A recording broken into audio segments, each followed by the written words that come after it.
Pop Samba. Alhaji Musa Jeng. Ninala. I had to turn my AC on a little bit, Musa. It's like 78 degrees already, you know. So you're not like Pasamba, you know. The guy can't handle AC. He just cannot. I don't like it that much though. I don't have a problem with it, but I would rather do fan. But looking at even just the way you have your sweatshirt buttoned up all the way, I'm like, okay. He can't. And let me button it down a little bit. So how you guys doing? How's everything? Everything is everything. You know, yesterday in DC, like we do, we are trailblazers and pace setters. Right. You know, it had the family fun day that the GA organizes, you know, and it's just the nicest thing because, Gambians, now a lot of people are old, have been to Mecca and all that, so they don't want to go to the parties and all that. But when you tell them the park, even though there'll be music, that's one place they really want to go, So they wouldn't mind. So definitely, and it brings the community together, the young people, and they had games, the women played around us and all that, and the kids, did some sacres and they did lemon spoon, musical chairs and all that. So it was really nice. And of course, soccer is always going to be there. So we had soccer, the young ones versus the old ones and all that. So it was really nice. Definitely. Yeah. So one more thing for Atlanta to look into stealing. No. I mean, well, we've been doing it for a while. But if there's one thing that I sort of agree with you, it's the changing of the demographic group, and the parties are still going to be there. But I think if there's one thing, this park thing, where you attract the young ones, the old folks, I think it always works, even whether it's July 4th or ALD. The park has definitely taken over, really. And it's one thing for these associations to kind of see how they can put a lot more emphasis to that. I mean, in terms of organizing it and things like that. But congratulations. I saw some of the pictures. I'm like, okay, DC, they're doing their number. I mean, I can imagine. I mean, Independence, you guys were not able to do it. And then the ALD was oh my God, it was horrible. So something needs to be done to redeem you guys, redeem yourself, Yeah. Sorry, Young. I think in Vancouver, you guys do have your outing too, right? Yeah, not really. I mean, we combine with Seattle for 4th of July. They usually go. I haven't been there for a while, but they have a team that goes in there for the weekend, and this year they went out there. So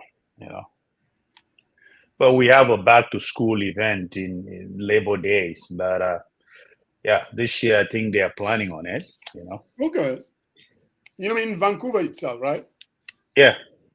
Okay. And back to school is always a good thing. Give goodies to the kids and celebrate. Okay. So Pop Samba.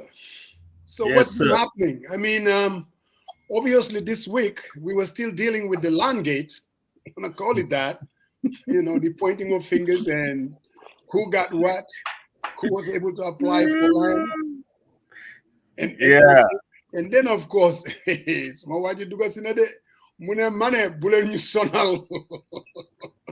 there? That's Bubakar Siddiqui. And then of course, there is what I would call the fallout from the Spain Congress. Last week we kind of talked about it a little bit. So it was in the middle of the Congress itself. And then we all saw the fallout. Bubakar. So I guess we will have to talk about those two things and other issues of the week, right? Yeah, including, and I think the most current and consequential one is the arrest of Bora Koli. Bora Koli, we all know that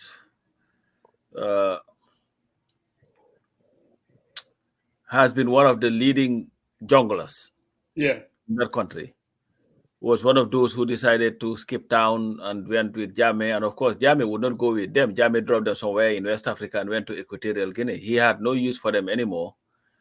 And the guy all of a sudden resurfaced. And according to the press release from the National Army, Yeah. he went and, handed himself over to the Yundum barracks or wherever it was.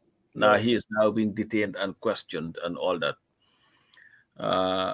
And I think this is a reminder of where we came from, Musa, and how we got to where we are. And sometimes it is important for those periods to help us to reflect on the significance of the task that is ahead.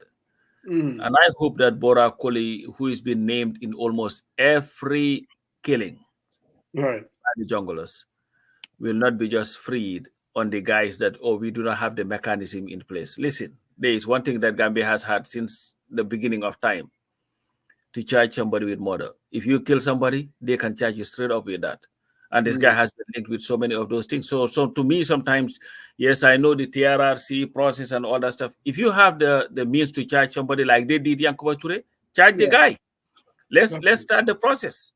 Because definitely the victims cannot continue to. Can you imagine a Bora Koli walking in the streets of the Gambia and you're looking at him knowing that he killed your father, or Yeah. participated in the raping of your sister or whatever? So that guy should just walk the streets of the Gambia until this government decides which mechanisms to put in place.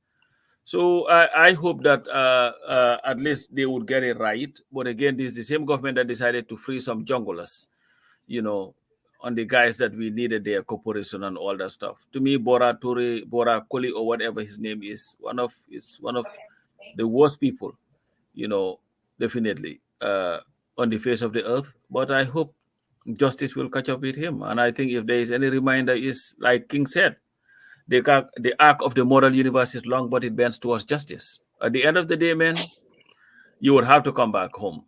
Yeah, Bifala. looks like it. Yeah. Yep. I was sort of surprised when I saw it. I'm like, wow, that's a big one. Because just going back in the TRRC, his name would always surface. And this is one individual supposedly that was kind of dealing directly with Jame, So he wasn't like Sana Manjang. And even some people are even saying Sana and some of these other guys, they're kind of getting sick and tired of being home away. So, but anyway, before we kind of delve into the issues, I guess we have to bring our partners too, the people that help us come here every Sunday to on this podcast. Let's bring them in. Believe the hype because it's that good. A true kitchen essential. Get Canny Spice products to impress your family and friends with great food, creating flavorful memories. We have pepper sauce, marinades, gourmet spices, barbecue sauces, fruit butter, African snacks, and much more. Every order gets a gift. Yes, you heard that right. Every order gets a gift. Canny Spice, it's handcrafted and all natural. We have options, you choose. Order at www.cannyspice.com.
While you have certainly heard about coronavirus, commonly called COVID, you might not know these important facts and ways to protect your family from the illness it can bring. COVID can be very contagious through air, touch, or sharing food. It has been studied at length, and we can share with you what we know so far. Who are we? We are New World International, a non-profit organization located in Washington State, and our mission is to educate people about coronavirus. The coronavirus can cause serious illness and, yes, even death if not treated right away. The symptoms are similar to the common flu: fever, cough, sore throat, and shortness of breath. Many people experience these symptoms and wait too long to seek medical attention. That can be a life-threatening mistake. Certainly, keeping a safe distance from others that appear to have flu symptoms is advisable. It's always better to be safe than sorry. If you develop these symptoms, there won't be any way for you to know that it's just a common flu unless you have a test done. It's best to seek out a doctor, nurse, health worker, or health facility to get advice and treatment if needed. If you are a student, report the conditions to your teacher right away. By all means, stay home if you are sick. Always cover your mouth and nose if you sneeze, and wash up afterward. The contagion spreads with the moisture droplets. As you have heard, there is a vaccine available for coronavirus. Seriously consider receiving a vaccine before you become ill. And above all, consult with your doctor when you do not feel well. For more information, please visit us online at newworldinternational.org. Pop Samba. Yes. Just like last week, obviously. I mean, and this would be the second week. We've been dealing with this land issue. And like everything else, I mean, what is the role of government? Government gets involved in what I would call even the distribution of income. Who gets what? And then the distribution of wealth. Something lo hamne ñun ñep ñoko mom. How do you go about distributing it to citizens? It's always been there. I mean, going all the way back to the First Republic. It's no coincidence that when you go to places like the Pipeline or Fajara, or even Banjul, let's go all the way back before the Combos. I mean, the asset land was seen as what they call prime land. It used to be Banjul. You go to places like New Primate or New Perseverance, always the elite, the people that are politically connected, those were the ones kind of getting land allocated to them. Most of the time, I'm sure, there is a land act and a legal way of going about doing that. And I have a feeling that most land that are allocated, they will follow the letter of the law, meaning you will go and fill out an application, pay a fee, you go through the process. Even though, I mean, if you're not connected, if you don't know somebody, the chances are it becomes a little bit difficult to be allocated a piece of land. So going back to the First Republic, though, during the time of Jawara, I'm sure there are a lot of people that get allocated land, whether it's Pipeline, whether it's Fajara, whether it's New Primate or New Perseverance. But they also went further. We all heard about the Canifing layout, where ordinary citizens were giving land as well, or Bakote layout. So it was a combination of things that were going on during the First Republic. Now, what we are seeing now, what basically precipitated this issue, was a land that was earmarked, a prime land, I'm sure worth billions of dollars, that was earmarked for the Minister of the Chief Justice. In fact, I spoke to someone who said that the last Chief Justice who stayed there was either a Ghanaian or something like that. So apparently there was a building and the land that was there that Chief Justices used to live there. For whatever reason, the Barrow government, someone must have convinced him. I don't know if it was Ahmad Ba. Most people are saying it was way before Ahmad Ba. They decided to give it to the president. And that's what created this whole brouhaha. People thought that was just wrong. How can you really do that? And out of that, obviously, the president come and talk about land that was allocated to Mr. Dabo's kids. And that's where we are. And I think it's a good thing that at least we are dealing with an issue that is so important, irrespective of where you stand on the issue. What say you, Pap Samba? Yo, nakangoko gise. Well, Musa, I think it is a critical issue. And that's why when it came on, I say, you know what, I hope this would be the beginning of a very serious look into this issue. It's been a lingering issue in that country. If there is one thing that has really taken our country backwards, is this culture of whom you know and not what you know. Mm-hmm. Anything that you want to do in that country, you have to have somebody that you know to be able to help you to get it, even when you are part of it. Even to get a passport, you have to get to somebody who knows you so that they would call somebody else so that you'll be able to get your passport. And it is nonsense. Mm-hmm. But we have to put this land thing in perspective first. Mm-hmm. Let's not convolute issues. Mm-hmm. There are two issues that are separate. Different. Mm-hmm. When Ousainou Darboe came out and said about the land that was earmarked for the Chief Justice as the Chief Justice's residence, not the current, but any other incoming Chief Justice, correct, that it was taken and given to Barrow to build as his retirement home. That is a separate issue from somebody who went and applied for land for his son or his daughter or whatever, even though that is an issue that also needs to be addressed. What Barrow did is defensible and it's no difference from an other co-equal. Let's say the judiciary decides, you know what, now we want to take over the vice president's residence, so nobody is occupying it. Correct. That's problematic in its first place. And to me, Barrow's explanation that if you show me a title deed, now this is the custodian of all deeds in the Gambia, a title deed that says that it belongs to the Chief Justice, then I would give up the land. That is the biggest nonsense. It is government that put the place and said this is a place where the Chief Justice is going to live. Correct. So let's not confuse the two. And Barrow became so angry that he decided to go to a meeting after making an argument and suggested that he would never give her the presidency until Ousainou Darboe dies. He goes to his funeral and makes sure he's buried for him to give up the presidency. That was the anger that was in Barrow. Now let's come to land allocation. I had made an argument on Coffee Time that if, let's say, for Sarian Marong from Badibu, Kanchang, or wherever the Badibu he came from, were to go and apply for land on his own accord, I am Sarian Marong, I am a Gambian, I want land, there is a great chance his application will be sitting at that office until now. They may not even open it and look at it. So the fear has, the system has not changed. The distribution of assets to Gambians has not been fair and has not been fair for the longest, from the First Republic to date.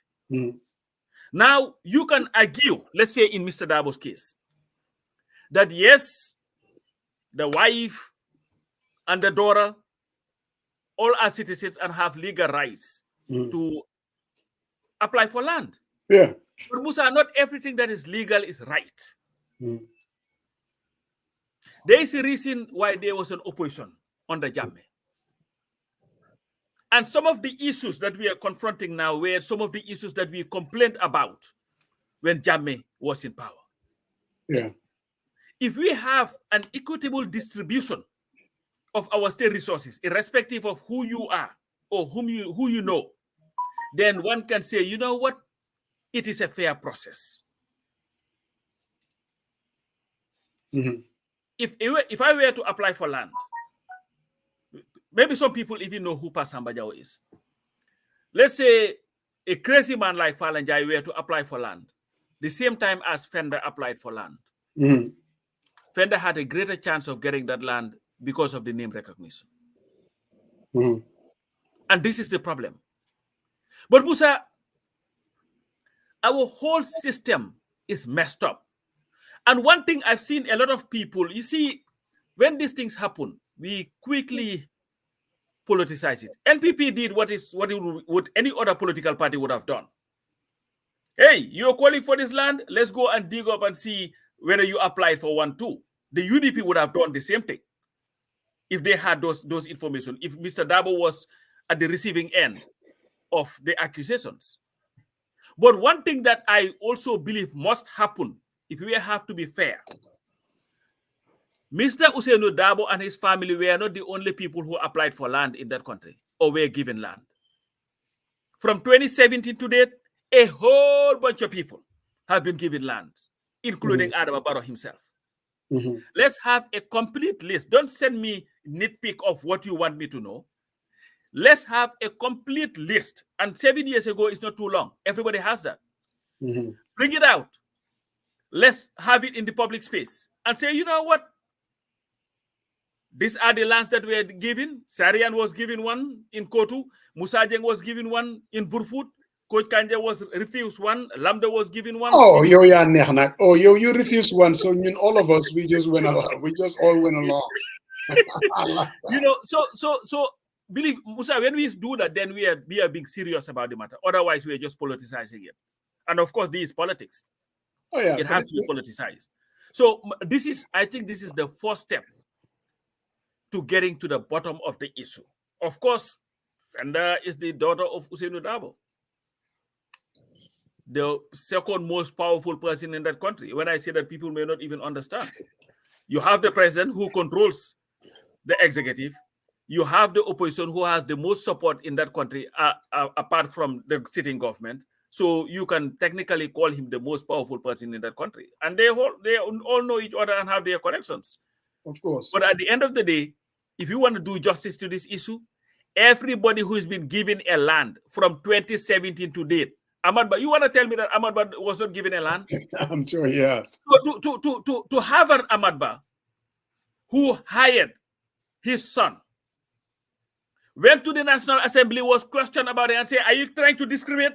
But is he not a Gambian? That was his argument.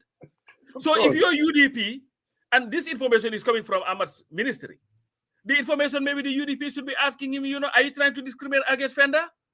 Isn't he a Gambian? But you see, that's the issue. The argument that they're making, though. This is the argument. Ahmad made that argument at the National Assembly. He rebuffed them and told them to go to hell. Of course, when I was minister. That's what he said. He got his son a job there, a very good job. And when it was questioned, his argument was, are you trying to discriminate against my son? He's a Gambian. He has a right to work. You think if Ahmad's son had applied and you, Musa Jeng, applied for the same job, they would be giving it to you? Most likely they would not. So, and it brings back me to 2017, the summer of 2017, October. You see, Musa, the many mistakes that we are seeing today, xam nga Olaf dafa ne mu ne la nga xam ne moo tas sëy mu ne lu tas sëy Olaf ne lu tas sëy konkongoon na sa ngoroga ñu ignore all the issues that we are having now. We are rearing their ugly head during the first days or the first year of Barrow's administration, and nobody wanted to hear about it. Did you remember the press release that Sehu Mbalo, when he posted something on the 28th of October 2017, claimed that it was written by Alkali Conte? When they went after Halifa Sallah because he had the audacity to say that there was no system change? Do you remember that? Yeah. Yeah, to them, the system had changed. I used to remember my friend, Joey Goswell, would be writing and talking about the system has changed. Now the judiciary is sitting, the system has changed. Now, all of a sudden, if you talk to Joey, he will be singing a different tune. And this is the problem. We accepted so many nonsense happening in the guise of he's our friend or let's give him a chance. And now whatever we agreed to then is coming to bite us. But I think the land issue needs to be addressed. But to address it, let's address it holistically. Let's not just only focus on Mr. Dabo applied for 5 land. We want to know everybody else who was given a land. That way, we'll start and seeing who is clean among us and who is not, or how to mitigate that problem. They should all return it. Because the law is if you own a land, you are not eligible to be given one. But Nguri said I'm gonna let my brother come in. It's the last statement, but there's an audit on it. I kind of have issues with that. But brother Maron, I'm not gonna. Yeah, I mean, thank you very much, Musa and Coach, for highlighting this land issue. And for the record, I think we keep going back 2017, and I really don't think this land application by Fenda, particularly Dabo's family, particularly Fenda and the wife, took place in 2017.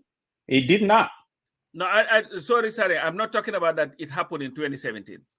All I'm saying, Moy, most of these issues were rearing their ugly heads in 2017. What I'm saying, Moy, from 2017 to date, since Barrow came to power, we want to see a whole list of who was giving a land in that country, so that it will not be reduced to just our political opponents were giving, but us, let's just keep quiet. No.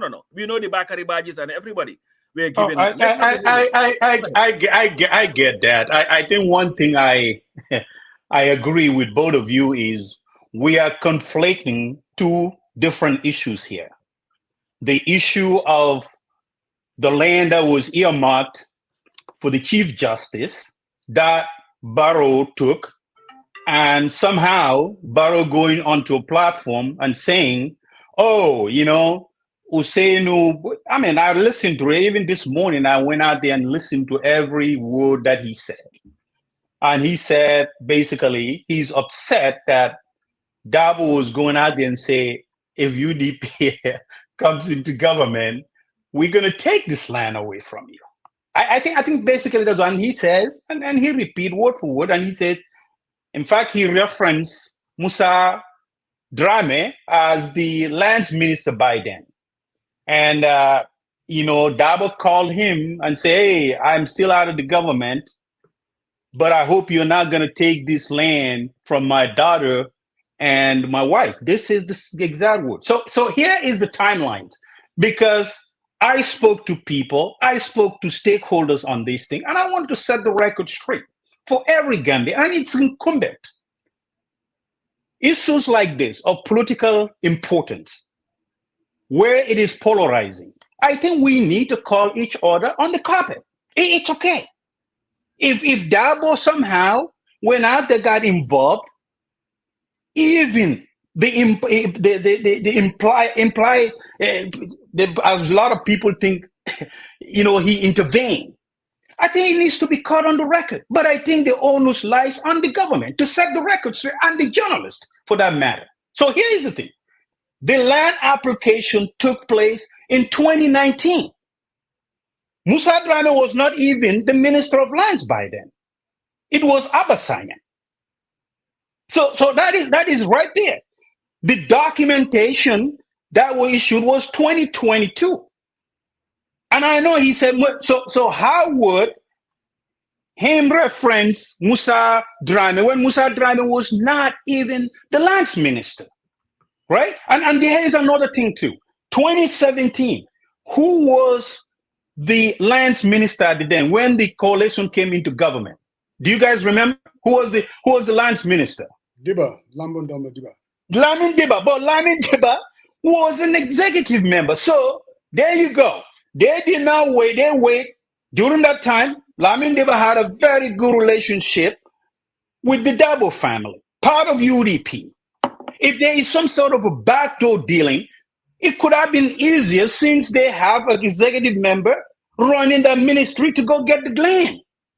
I mean, the thing is, if you talk to people need to be open-minded and do their own research and get to the bottom of this. This land issue is important. And it's the tip of the iceberg. Because you know what? Jammeh has 300 and something plot of land and properties. Still yet. We don't know who buys them. We don't know who was given to.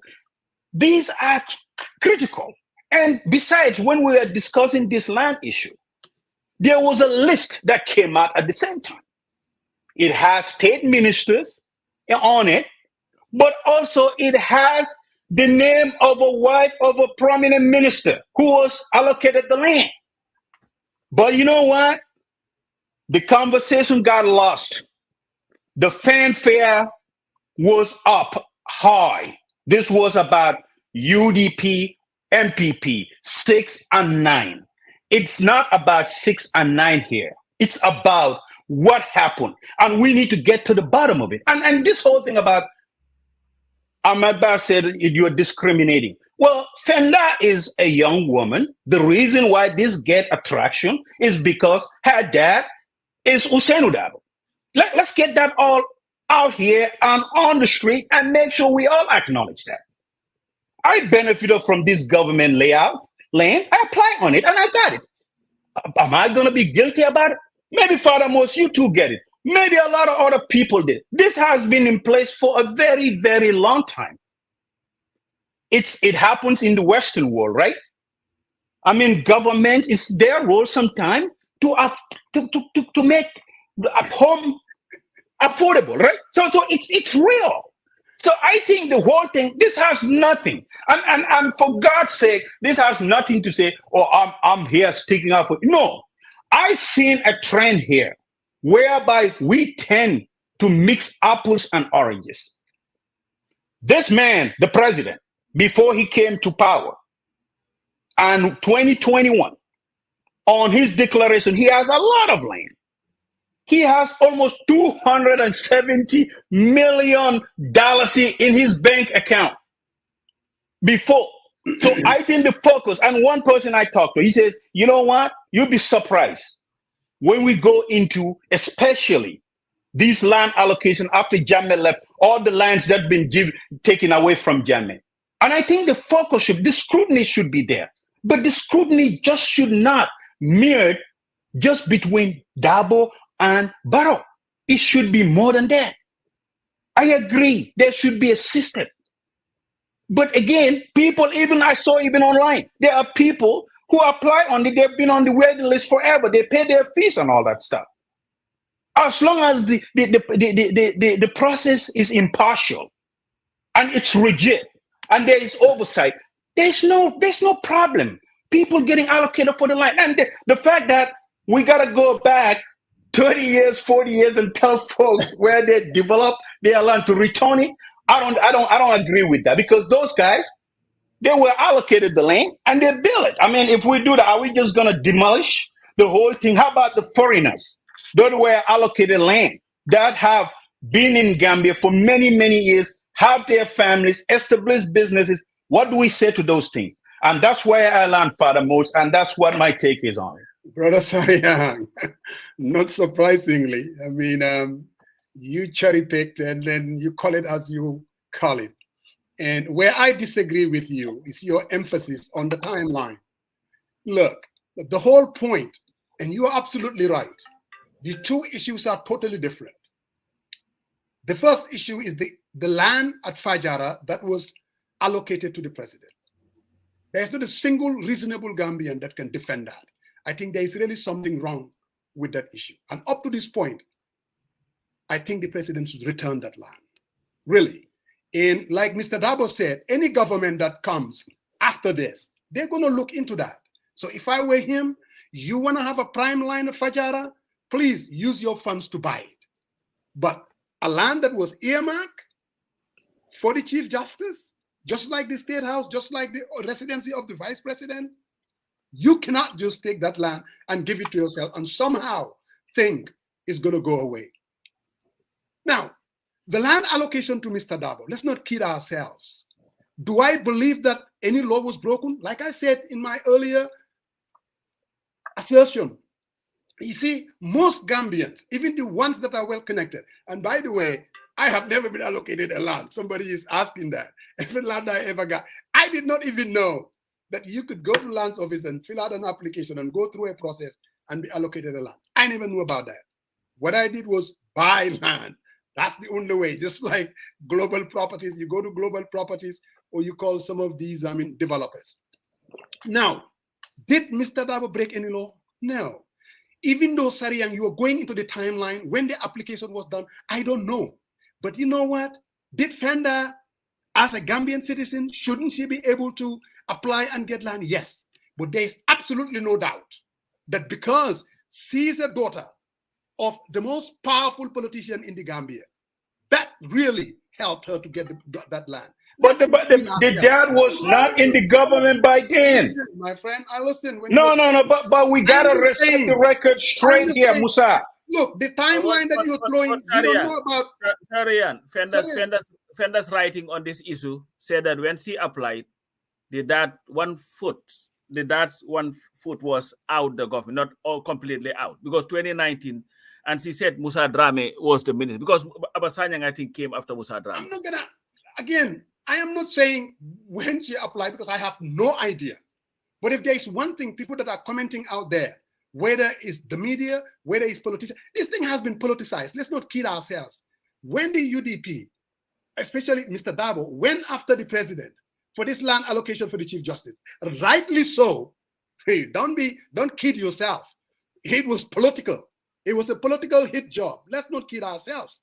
And I'm glad he did, because it needed to be said.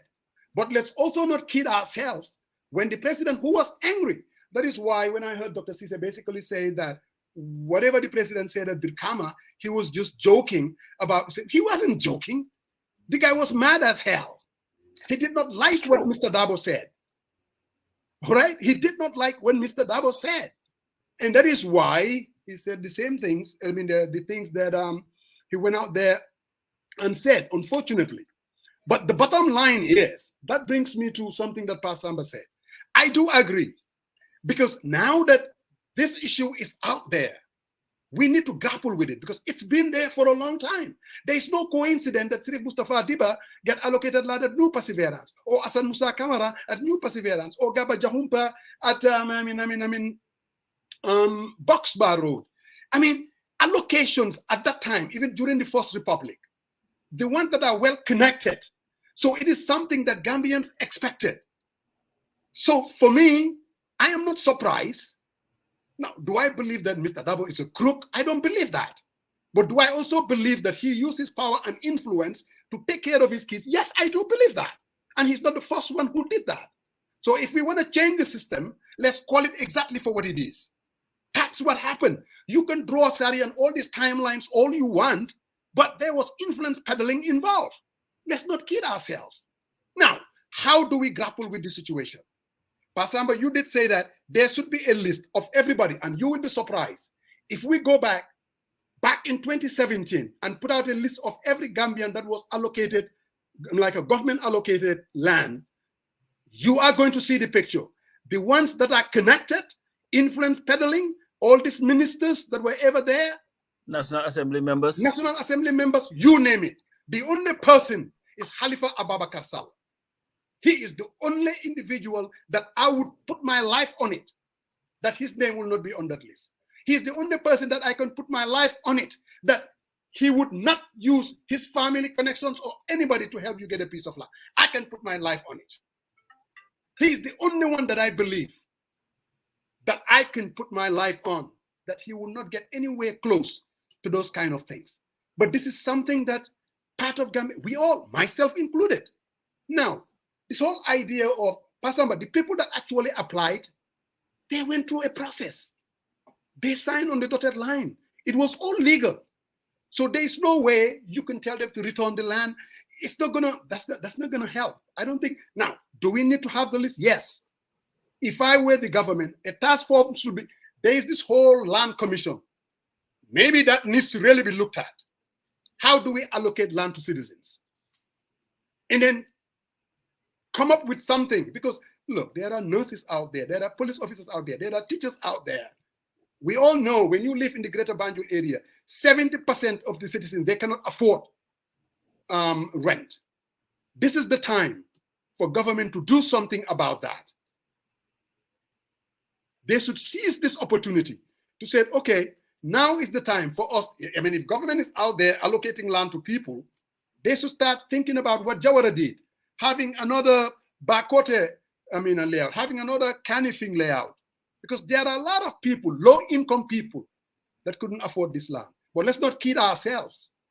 I mean, what we are witnessing is influence peddling of the highest order. These people did not get the land just because of Fenda is Fenda. And I'm not saying in any way that she did anything wrong or illegal. But bro, man, She got the right because she's the daughter of one of the most powerful people in the Gambia. Let's not kid ourselves. Lolu Moi Dega. And that's how I see it. Now, returning the list, I think we should put the list out there. This is an important issue that the government should seize, and something needs to be done. Because again, it is what it is. But a lot of people are involved. Yeah, most you. But I think Go ahead, Uncle. I think Musa, your perception of influence, it's flawed. It's not based on any evidence. No. Here's the thing. The thing is, we tend to come with all these shenanigans about what is influence. We have it here, even in the Western, as long as someone doesn't partake in the process. I think it's fair. I don't know the whole details. I'm not part of the government. But what I'm trying to say is, when he said this, Usenu did not say that he was part of the thing. And also, one thing that I'm very leery about, saying that somehow he was out of the government. At that time, there was bad blood, really, really bad blood. And that's why I put hold on a second. There is bad blood. I don't know. No, hold on. There is a bad blood during that time. And the fact that, and I'm going to say, I will provide you the document if you want it. I will provide you the document. But what I'm trying to say is, I am saying that the young lady applied, and they're like everyone else. A lot of people applied. I'm going to tell you right now. And you know what? I think the work should be directed. The work should be directed to ensure that not even borrow time, but before that, this has been in place for a very long time. Is the process perfect? No. Yeah, and I think here's the thing, Sarian.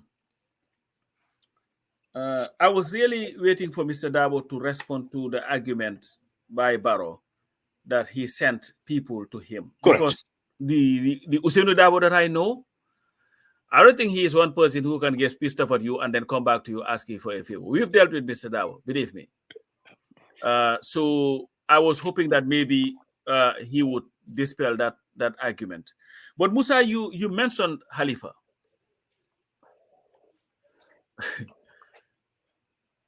You see, when these issues happen, they try to bring other names, because I've seen people, in fact, write some Esa Kambi that Halifa Sallah was giving scholarships by the Gambia government to go and study, that it was social welfare that gave him scholarship. Now, when it comes to Halifa, I can authoritatively come to his defense on this matter. Halifa Sallah had never received any scholarships from the Gambia government or any institution associated with the Gambia government. In fact, when Halifa left the Gambia around 69-70, he was about 17 years old. To come to the United States, he went to Robin Gap School in Georgia, high school. That's where he finished his high school, from St. Augustine's High School. Then from there, he went to the School of the Ozarks, where he had his undergraduate, and then went on to enroll at Howard University on a joint master's PhD program on international relations. When he went back to the Gambia in 1977 was when he applied his first contact with social welfare, applied at the Department of Social Welfare to work there. So he was never giving any scholarships. And when they were giving out land as National Assembly members, twice, he refused. One under the Second Republic, the other under this one, he refused it. Exactly. He would not take it. But I just wanted to make that clear, because sometimes No, Coach, are you responding to because I saw someone wrote this thing. Okay, that's what I thought. All right, go ahead. So I just wanted to. I didn't put any weight into that, but I just wanted to make that clear, that he had never received a single penny from the guy. And if you deal with the guy himself, even his biggest detractors will tell you that. If you're talking about content, you're talking about him. I don't think he would want anything from the government. But like we say, we can talk about these issues, timelines, defense, and all this stuff. But unless we deal with this issue, the root problem that we have in the Gambia. Because, Musa, the Gambia government does not run like a proper country or a proper government. Everything is transactional. And we have to change that. And you see, changing it is not a matter of just changing faces in government. You have to change it by having people who are ready to deal with the matter head on. There's a reason why Hunter Biden is in jail. Last Mari Jobate just reminded us here. We see that here in the United States. Corruption does not only stop in the Gambia. No. Trump made billions of dollars because he was president. His kids made money because their father was president. But that is wrong. And to me, the justification is not whether it is legal. The justification is whether it is right. You see, legality and morality, sometimes they clash. Something can be legal but not moral. It's just like there is nothing wrong with, there is nothing illegal. You will never go to jail because Yangi am Jabar, am sa side chick. But morally is a problem that may stop you from doing it.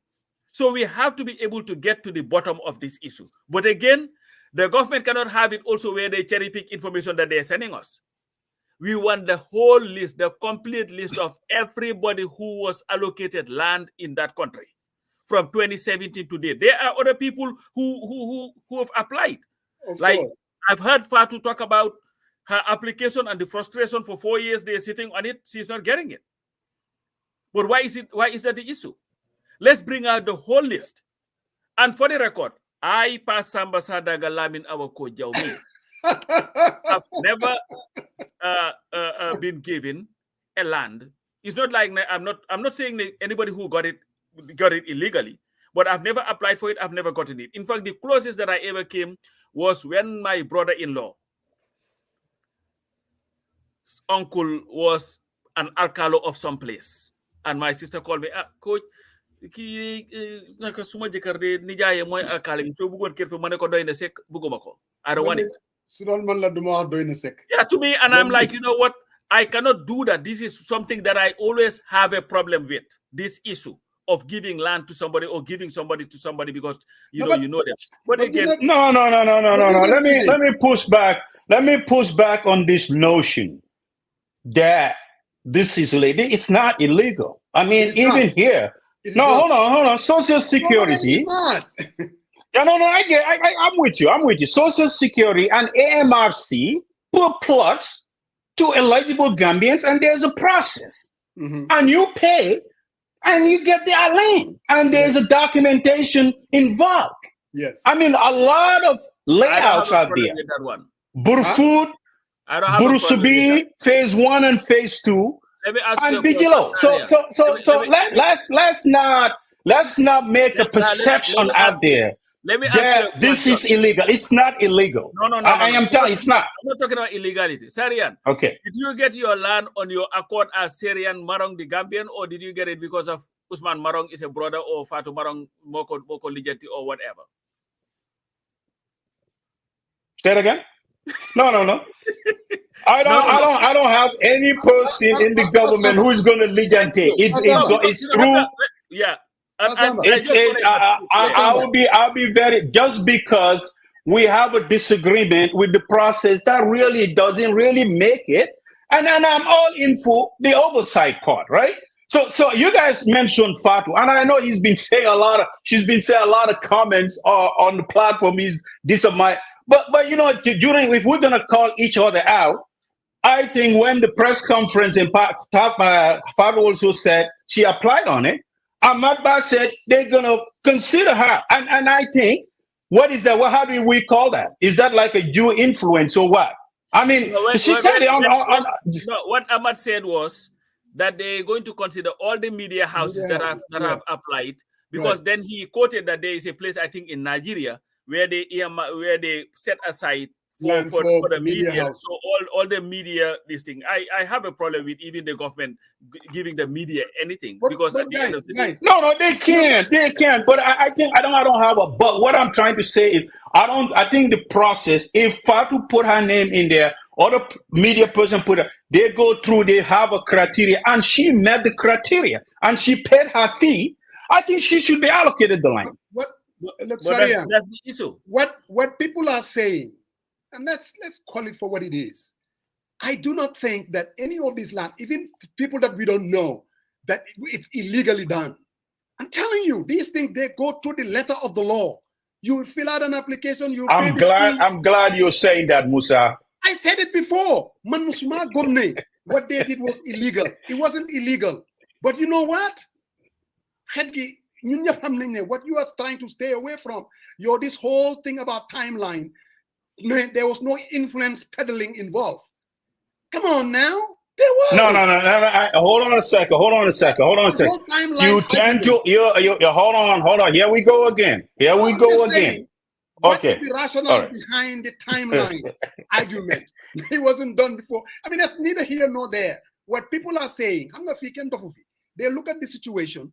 Mr. Dabo hasn't done anything wrong or anything illegal. Now, politically, one could look at it and say, your judgment needs to be questioned. Politically. That I agree, Musa. Huh? That I agree. I agree. This is politics of the highest order. This is not about morality. It is not about, because we know the man for the past 20-something years. His character cannot be stained. I'm telling you, as far as I'm concerned, I respect him immensely. But look, do I believe that there was influence peddling involved? Yes, I do. I really do. I mean, did he break any law? I'm not in a position to say that. But sorry, we're in the gut. Pastor, keep going. Something happened to my computer. No, you live in Atlanta. When you live in a third world Nagaratuda city, that's what happens. No. So then Buga Affair is said, because people are commenting on the sidelines. All we are saying is the UDP and Mr. Dabo, when they got this news that the land that was earmarked for the Chief Justice, Barrow is taking it for himself. Actually, Malik just questioned it. It was not earmarked. It's already built. I called somebody. Yeah. In fact, the Ghanaian. No, that's true. That's true, Musa. That's true. Yes. I said that I used to, but maybe earmark is the wrong word to use. No. It was built. Yes, it was built. Let's just say that Barrow took the Chief Justice's residence. That's what he Somebody convinced him, or he convinced himself. Obviously, a prime land for your retirement home, Ganem Boka with the elite in Fajara, Ocean Bay. Of course. That's what he did. If I were him now, you know what would be the right thing for me to do? Is to return it and said, okay, this was a mistake, and walk it back. The other thing that I expect from these parties, there is an issue out there. This land distribution of wealth. If I were the United Democratic Party, because this involves Mr. Dabo and his family. Yes, he has already taken responsibility. We heard him in Spain and what he said. What I want to hear from the United Democratic Party is this is going to be our solution with this land issue. Based on this is the policy that we're going to enact. This is what we intend to do. This is how we are going to, because of this problem, this is what the UDP policy is going to be. Because for me, forget about allocating land already. There's nothing you can do about it. Absolutely zilch. You will never be able to, able to take it back. Okay, Musa. Yes, here's the thing. We can go round robin on this. And I'm glad for the record. I mean, you said a lot of things like the land, there was a building on it. That's true. It was, right? But the fact of the matter is, I think where I agree on you, the implied of impartiality, the timing of Dabo being part of the government, and Coach said, Barrow said, Dabo called him. And I haven't seen Dabo's respond to those. Send somebody. Right, send somebody. He needs to come out and clear that. Because you see, here's the thing. If you sit there and let this rumor fester and it gets spin, I think the onus lies on him to come and set the record straight. And now I will even not do it. I'll do more. I will put all my, property thing, and I know he did that. He said he's challenging the government to go back from 2017 up to do another commission. But I think it would not. I will not wait for that. I will go ahead and produce all my documents and say, because you have to set the right tone. people questioning the impartiality, his involvement, I think that is very, very fair. I am not saying that is not, people should not discuss that. That's not. And I think it's also important upon him to come out and say, hey, what Mr. Barrow alleges at the Brikama rally, saying that I sent someone to him, whether it's true or not, he needs to come in there and convince the public. And I think that's what. Huh? Let me say this. Like, I hear you. I talked with Demba, we talked about it, Mama Pasamba, the political nature and what the president said. I can, like Pasamba said, most likely Dabo did not do that. But you see, in politics, we even talked about Usman Sonko when he said, with what's his name? His opponent, huh? Amadou Ba. Amadou Ba. Amadou Ba, there was this lot of money. Amadou Ba bugo ko jël mu ne ko mané tek ko fele. We all know he was being political. I don't think the story was true, but that's what politicians do. They see an opening. Mr. Dabo muna ñew mu génné fi lu nekk and counter said man musuma ko sen ken. It's like he said, she said. I don't think that's going to do anything to the issue. Seriously, is it going to help him politically? People like Nunga Hamne then believe in Mr. Dabo. Whatever Mr. Dabo said is golden. Ninga Hamne, they have issue with Mr. Dabo. Whatever Barrow said is golden. So that's where you're going to find yourself. For Mr. Dabo to go back and forth, man yoni umoko, the issue is this. Mr. Dabo has taken responsibility. Yes, my daughter, 2 kids, applied for 3 land that was given to me. Plain and simple. People believe influence peddling was involved. He's saying that as citizens, they have every right. Both of them can be true. It's not mutually exclusive. Yes, there was nothing illegal. But yes, some people are going to look at it and say politically, look, that is not what we were fighting for come 2017. We wanted to change the system. We want a transformational leader who will bring about a new way of doing business. And I'm saying this is an opportune moment for political parties because, look, system B is rotten. We know it. What happened to Mr. Dabo could happen to me, man. I believe that.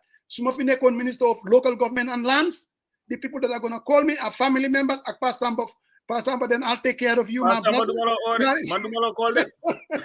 Oh, no. Musa, here is the thing about it. You making this sound as that, and that is not what this process is about. You see what I'm saying? No, it's not about hooking somebody up and all that. That's what we're not talking about. Hold on a sec. I think this is where I have issues with. I don't want for people to be hooking each other up. Any Gambian who is, hold on a sec. Oh, but you said something. Let me respond, and that way I think I agree with most of your point up to this point. But making it, throwing some scamism, saying, "Oh, Lola, no, I don't think that is what we want as a country. We want to make land that is prime land, a land that is demarcated by the government, a layout that they can put out to Gambians who has never acquired a land before, and have a rigorous process, a vetting process." Anyway, be a media person or it be a private citizen, but if they have the qualification, whatever that criteria is, and there is an oversight, they should be allocated the land. But let me ask you, and that's where my take is. Is that what the system is now? Is that the kind of system? No, I'm sure that's not what the system is not now. I know that. So because even hold on. I agree what you are saying, but at the very end, you are sounding like it's like throwing stuff and hacking people. I have a land, but I don't go behind anybody. Or have a place to call. Hold on a second. No. You need to hold on a second. No, hold on, Musa, you gotta give me an opportunity to speak. Hold on. Mr. Strategist, I'm gonna steal a line from Kamala. I'm speaking, please. I'm speaking. I like that. No, Musa. I get it. Do you think there are people who own 3-4 lines from the same process? I believe so. I believe so. And too. I think that is where it's wrong. I think they need to go back to this allocation, vet it. So folks like my sister needs to go have a land for the Kamara, right? So I think it's very unfair because I think she said 4 years. It shouldn't take 4 years. As a bona fide Gambian who has been out there, who has a media house, she should, if she has every qualification, she should be allocated the land, right? So I think while others are having 3, 4 in different layout, some people are putting their wife, a sitting minister, putting their wife on the list. It's all there. I think that's where the list needs to be corrected and taking it, because it's what the requirements is: one land, one person. You will be allotted a land if you don't have one before. I think that's the qualification, and I think we need to go by that. That's what my argument is. So the whole thing about your argument, but I know what I'm talking about. I am pushing back. Yes, Fenda is entitled, but I also felt that Fenda should not have more than one land. I really believe that. And like me, like Musa and Coach somebody, like everyone else. That's where my argument is.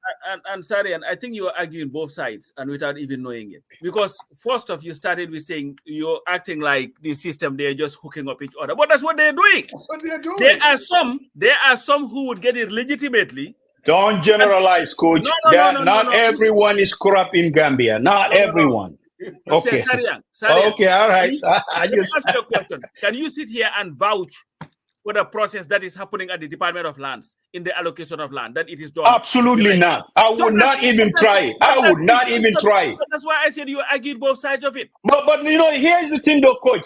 Minister of lands don't allocate these lands. When it goes in there, it goes through. So for instance, Social Security and AMRC. Hold on a second. In fact, even during my time, Talib's mom was the lawyer for AMRC and Social Security. You go to her, you pay the fee, she processes it. I've never stepped my foot. Okay. But I think the one. Hold on a second. But now here's the thing. Is this thing? These were land that were repossessed. Give it. No, Banksy own it. Gambia Commercial Bank. They gave it to. They created an entity called AMRC, and they put it out there selling it. The for Ute. Social Security man, I bought a and here goes. That's where I acquire my land for people. Hold on, Musa. I'm glad that you differentiate that, because I think a lot of people are mix apples and oranges. APRC. Sarian, AMRC was not even created by APRC. This was Timmy Jawara. No, it wasn't. And Silabai Salah was the first chair, and this was after the ERP and all that, when they dismantled Gambia Commercial and Development Bank and realized the loans that were taken, and this was their recovery of loans taking. Of land. Yeah. So the issue here, Sariang Moy, you might have, listen, in every corrupt system, there will be people who can go through the proper channels to get what they get. It becomes corrupted and unfair. People get influence and get more than they are supposed to get. That's just what it is. I can guarantee you. Forget about. I think Musa is onto something. Musa, I'm giving you the floor. I want you to explain, because here's the thing. This is good that we're having this conversation. Hold on a second. I get what you are getting at. The land sold by AMRC, Social Security, and lands issue. I think it's very important for all to differentiate and have a clear understanding of what the process are those. I have an understanding. I'm not an expert on it. And maybe there's a gentleman who wrote something, I think it's a UDP supporter, Lamin Koma. I mean, he used to be at physical planning. Maybe next week we need somebody like that. Then he can explain what the law is. Yes. Now, AMRC, like Pasamba said, Commercial and Development Bank, there were a lot of people that owe them some money. They went and took their possess of the land and then create this entity called AMRC, assets that they were selling to individuals. Social Security, one time, this was about 10 years ago, they were selling land to Gambians living in the diaspora. They were selling in the Burusubi area, $5,000, $6,000. I bought one of those. You have this other one that every Gambian, you can fill out an application and go through a process through Ministry of Local Government and Lands. Like everything else in the Gambia. Bro, if you are not able to make a phone call and you have connections, wallahi, like this, I'm just going to give an example. this nephew of mine, when I went home and I wanted to apply for electricity, you know, whenever I know this guy, I'm not going to do any of that. That's not to say I'm not a corrupt person now. I'm just being honest. We went and said, Manako, no, man, I want to do it the right way. I want to fill out an application, pay the fees, and blah, blah, blah. And I did all that. When my uncle, some for me, I got it. That's exactly what he told me. Most Gambians understand these things. And you know what is, and you know what? For almost 24 months, Form B is not even moving. And I paid all the fees. What does that tell you? The process. There is a process. There's all legalities. They put everything on paper. You will fill out an application form. But bro, if you don't know somebody, it's not going to work. No, Musa, I agree with that. I think where there is a misconception, right? And I don't know per se whether Fenda's land allocation is through, Minister of Lands, or it is through these entities. I don't know, right? I can't sit here and say that. Hold on. But what I'm trying to put emphasis on too, the way I try to put emphasis to is, if a private citizen living outside and going there and take application on these land, like I'm glad that you finally differentiate between AMRC, Social Security, because those processes are very, very clear. I mean, somebody can don't have anybody within the government. As long as you fill the application and you go through the process, you will be allocated. And I think a lot of people, if I say that process, that's what I meant. Not per se, Minister of Land hand stuff to me, I don't have to pay anything. I think when I paid, it was $5,000. That's what I paid. And that was a long time. But that was not through Minister of Lands, though. No, I know. That's what I'm through AMRC, but that was a long time ago. You purchase it. I'm going to No, I see my brother. My brother Del says, Saria, you should not take it. You should return. I think people don't understand the different entities. Did you apply? My question to you, I just want to ask a question. Make that clarification. No, go ahead. So here's No, go ahead. Did you apply to Lands Office, fill out the application to get land? Did you? I haven't stepped my foot to the Lands Office. All the dealings. Hold on a second. You're asking me a question.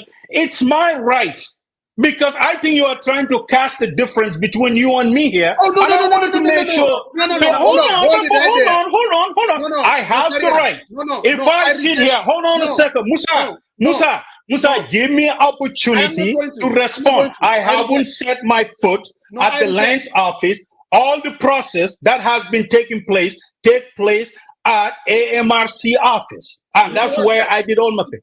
You bought that, so that is different from these allocations that government does. I was just asking for clarification. So that's what it is. Amit Bensouda was the lawyer who processed the paperwork. You are convoluting two issues. What you did was you bought a land. I am not convoluting two issues. I know exactly where I'm going with this issue. Trust me. So, Sarah, hold on.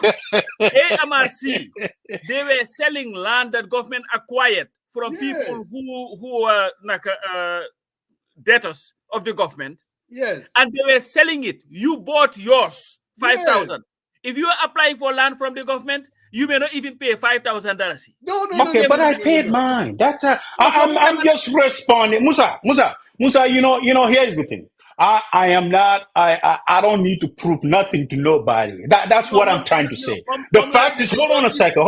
I seen comments thinking that I went to the Lands Office. I was never in my entire life, being here for 30 good years. Hold on, but you're not reading the comments I'm responding, and I'm on a platform. I need to make sure for the record, I have never stepped my foot to the Lands Office, never talked to a lands minister, never went behind to talk to a minister or some type of government official to exert his influence to give a land to a Badibun man. What the Badibun command acquire is through hustle, and I want to make sure that's for the record. So that's why I said, Mr. You're mixing two things. There are good, honest Gambians. They fill out this application, went to the land office, and speak to other people in order to facilitate or expedite certain applications. None of these are all corrupt, bad people. I mean, don't get me wrong. All we are saying is the way the system be nympatajo, and almost 95% of us will go along with the system.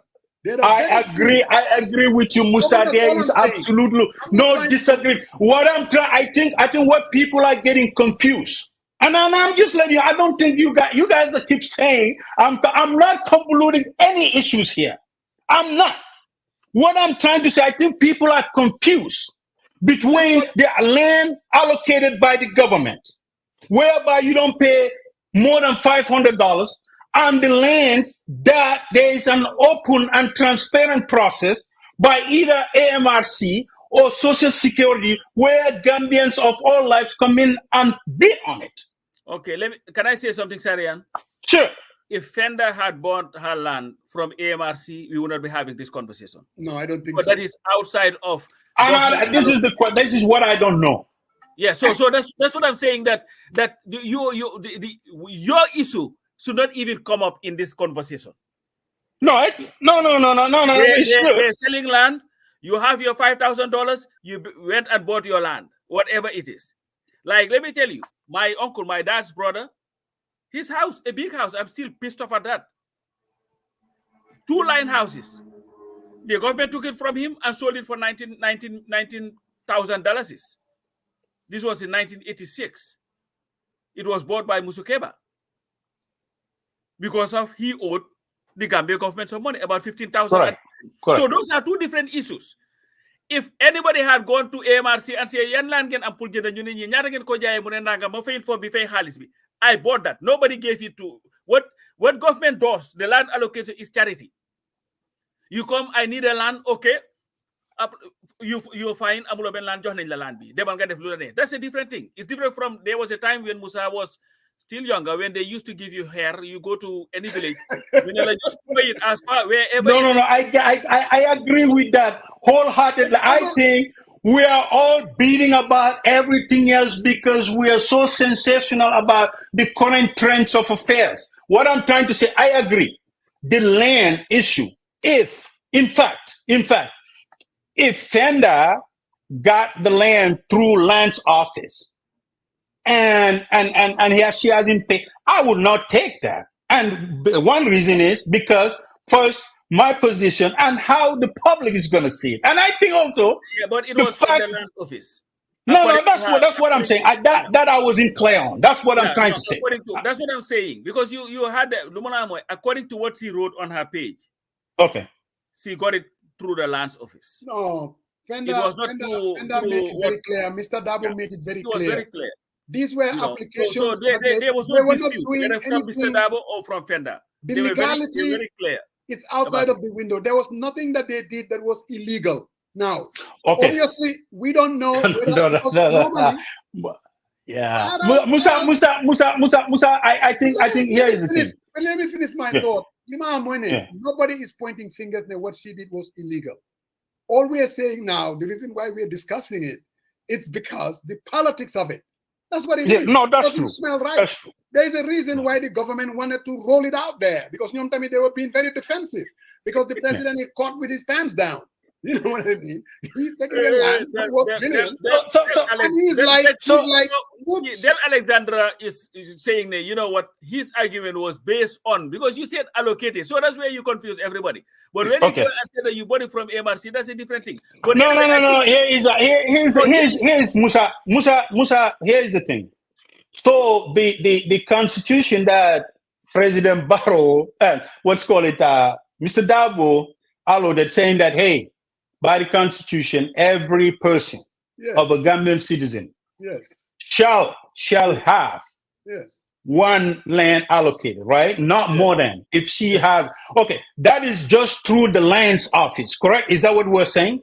Coach, and you can help me out here. Let me say this. When the government is allocating land, they cannot give more than one land to an individual. And if you've already acquired land, because the spirit of that provision is that if Musa Jeng, who is from Kawur, wherever, cannot afford Yeah, land, I'm assuming, that he yes. would be giving an opportunity to own one. But Sarian, who has the money to buy one from AMRC, cannot also turn around and go to the government and say, "Aw madara jox ma bena." So Yeah. that is the object of the whole law. And- So meaning that if you have, and this is why I want the list. My list is not only to expose those who got in land, but those who got more than one. got more than one, they would have broken the law if they had done that. Because Okay. the law is very clear. You cannot acquire a land if you already own one. And I think, in fact, even the argument, the jurisdictional argument itself, it says owned one. So you cannot have a house in Atlanta and then go to DC, go to Gambia and act like you could not afford land, because it's the No, reason, it's the But housing. I think that's a little bit different. Let's say, for instance, I think that would be a little bit different as far as the spirit of the law is concerned. Man, I do believe, my understanding, even if you were never allocated land, you went to AMRC, Sariang, and you bought one. I bought one from Social Security. If I do not qualify, if I were to go and apply for a piece of land, they shouldn't consider me. They should not, because you've already had one. Because I already have one. The whole everybody idea, has the opportunity to own one. It all comes down to, bro, the distribution of. No, I get that. I get that. Here is the issue that we are also not focusing on. Most of these real estate companies, yes, are being given vast lands, yes, to develop by communities, approved by the government. All right? And these people will turn around, develop those lands, and sell it to poor Gambians for hundreds of thousands of dollars. Right. That itself should not be right. So this is why, I know about that. There's a totally different conversation. I don't think it's the question of morality. This is why I have believe a problem. I have a problem with Finger Deme Lulu. That's all right. He is coming up with devil's advocate. If we're saying fairness, there is this word. Hold on a second. Farm but fair. If it's gonna be fairness and transparency and saying that, oh Lord, you influence. If the government give it to those private investors and they turn around and sell it to unaffordable prices, that is something that needs to be looked at, and the government has a responsibility. It shouldn't be looked at. What I'm saying is, it's a totally different argument. The question of whether it's fair or not fair. Every country, every economy is subjective, isn't it? Every fairness country, is subjective. you need. It's like what, subjective? Yes. I mean, yeah, you can come with somebody like you. I'm sure everything is not fair. But no. But he's up to something, though, Musa. Musa, these things we cannot just pick and choose what we want to argue. Right? Hold on. Musa, let me tell you where I'm going with this.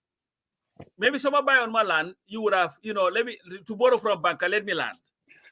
All right. The issue with Musa, we have a serious land issue. We do. We do. All right. And this is why it is to borrow from you, it is important to have a relook of this whole land policy in that country. All right? Every day, you're hearing land problems all over the place. People getting scammed. All right? People are getting scammed. Most of these institutions are getting land for free. Yangona Salmani, what is the process? What is the legal process that must be followed to make sure the businessman should be able to get this much land to develop and all that? Because these are all things that need to be looked at. And this is where I agree with you, that political parties must come up with policies, not tangible, just written on paper, and to just leave it at that when you become president. Because that's the problem that we have. Musa, this whole issue, and this is why I kept on going back to 2017. Every issue that we had a problem with under Jammeh, was left intact by the coalition government and this current government, because they came and saw that it was benefiting them. When they were not in government, it was a problem. When they came to government, we can overlook it. And this is why all the issues, diaspora voting, these land issues, land allocation, cap, district allocation, allowances being paid, travel, the amount of travels and all these things, as soon as they started enjoying, it did not matter to them anymore. And this is where we have to have transformational leadership. Correct. People who are ready to do the difficult things. Musa, otherwise these conversations will continue to just carry on. And you know what we do not lack in the Gambia? Laws. You know what we do not lack? Laws and good laws we do have. Every issue that you have there, there's a lot of loopholes, though. Of course, you have every country, even America, they may have loopholes, but if there is at least implementation, an iota of implementation of the laws, we'll be talking about something different. Nobody cares, because at the end of the day, it may not bite them, and this is the problem. So that is why I'm saying. One thing, one can take responsibility. If I were a leader of a political party, I can take responsibility for acting in a certain way, and then say, you know what? But from it, this is what I believe that we can remedy the problem. This is our policies and programs that we are going to make sure we're going to implement them. Because at the end of the day, we have nurses and police officers. None of these people, they don't even have a chance in hell. No, that's true. That's true. President Jawara, you have to give it to him. There's a reason why we're talking about Bakote. Some average poor Gambians live in Bakote layout. Same thing with Kanifing. A lot of people that used to live in Banjul, they're in the Kanifing South layout. I'm going to give you even an example. My own family, I even thought about it this weekend. You see, my brothers, one was working at telecoms, the other one was working at the Justice Department. They were living with a brother of ours, Koko Abalen Negbundeka. And you remember when Amalo Ajane used to be Minister of Local Government? Yes. And people just used to apply for land, just like they do now. But it took my old mom, Wanasanga, to them to Amulai ne domam la. Ne ko saraka yi de ñom ñu ci banju be greta ba ñom amul fuñ deka. Yow nak yaay sen mag dimbale len. That is something that happens in the Gambia. No, that's true. That's true. If you didn't do that, I can guarantee you the chances are they will not be able to be allocated the piece of land. That's just the nature of the beast. I mean, that's how the business is done. But what I'm saying is, for the future, we need to go back and look at these things. How do we make it easier for civil servants? They're making $5,000, $6,000 a month. How do we make sure the government will be able to take care of them without having this kind of, influence or connections? Because really, the list that you're talking about, Pasamba, if we were to, from 2017 today, I can guarantee you, most of these folks are in 3, 4. And that's and Musa, I think that's where the energy and conversation needs to drive at. Say, a state minister has 3 lands allocated, and say he developed 1. There are 2 that are out there he didn't develop.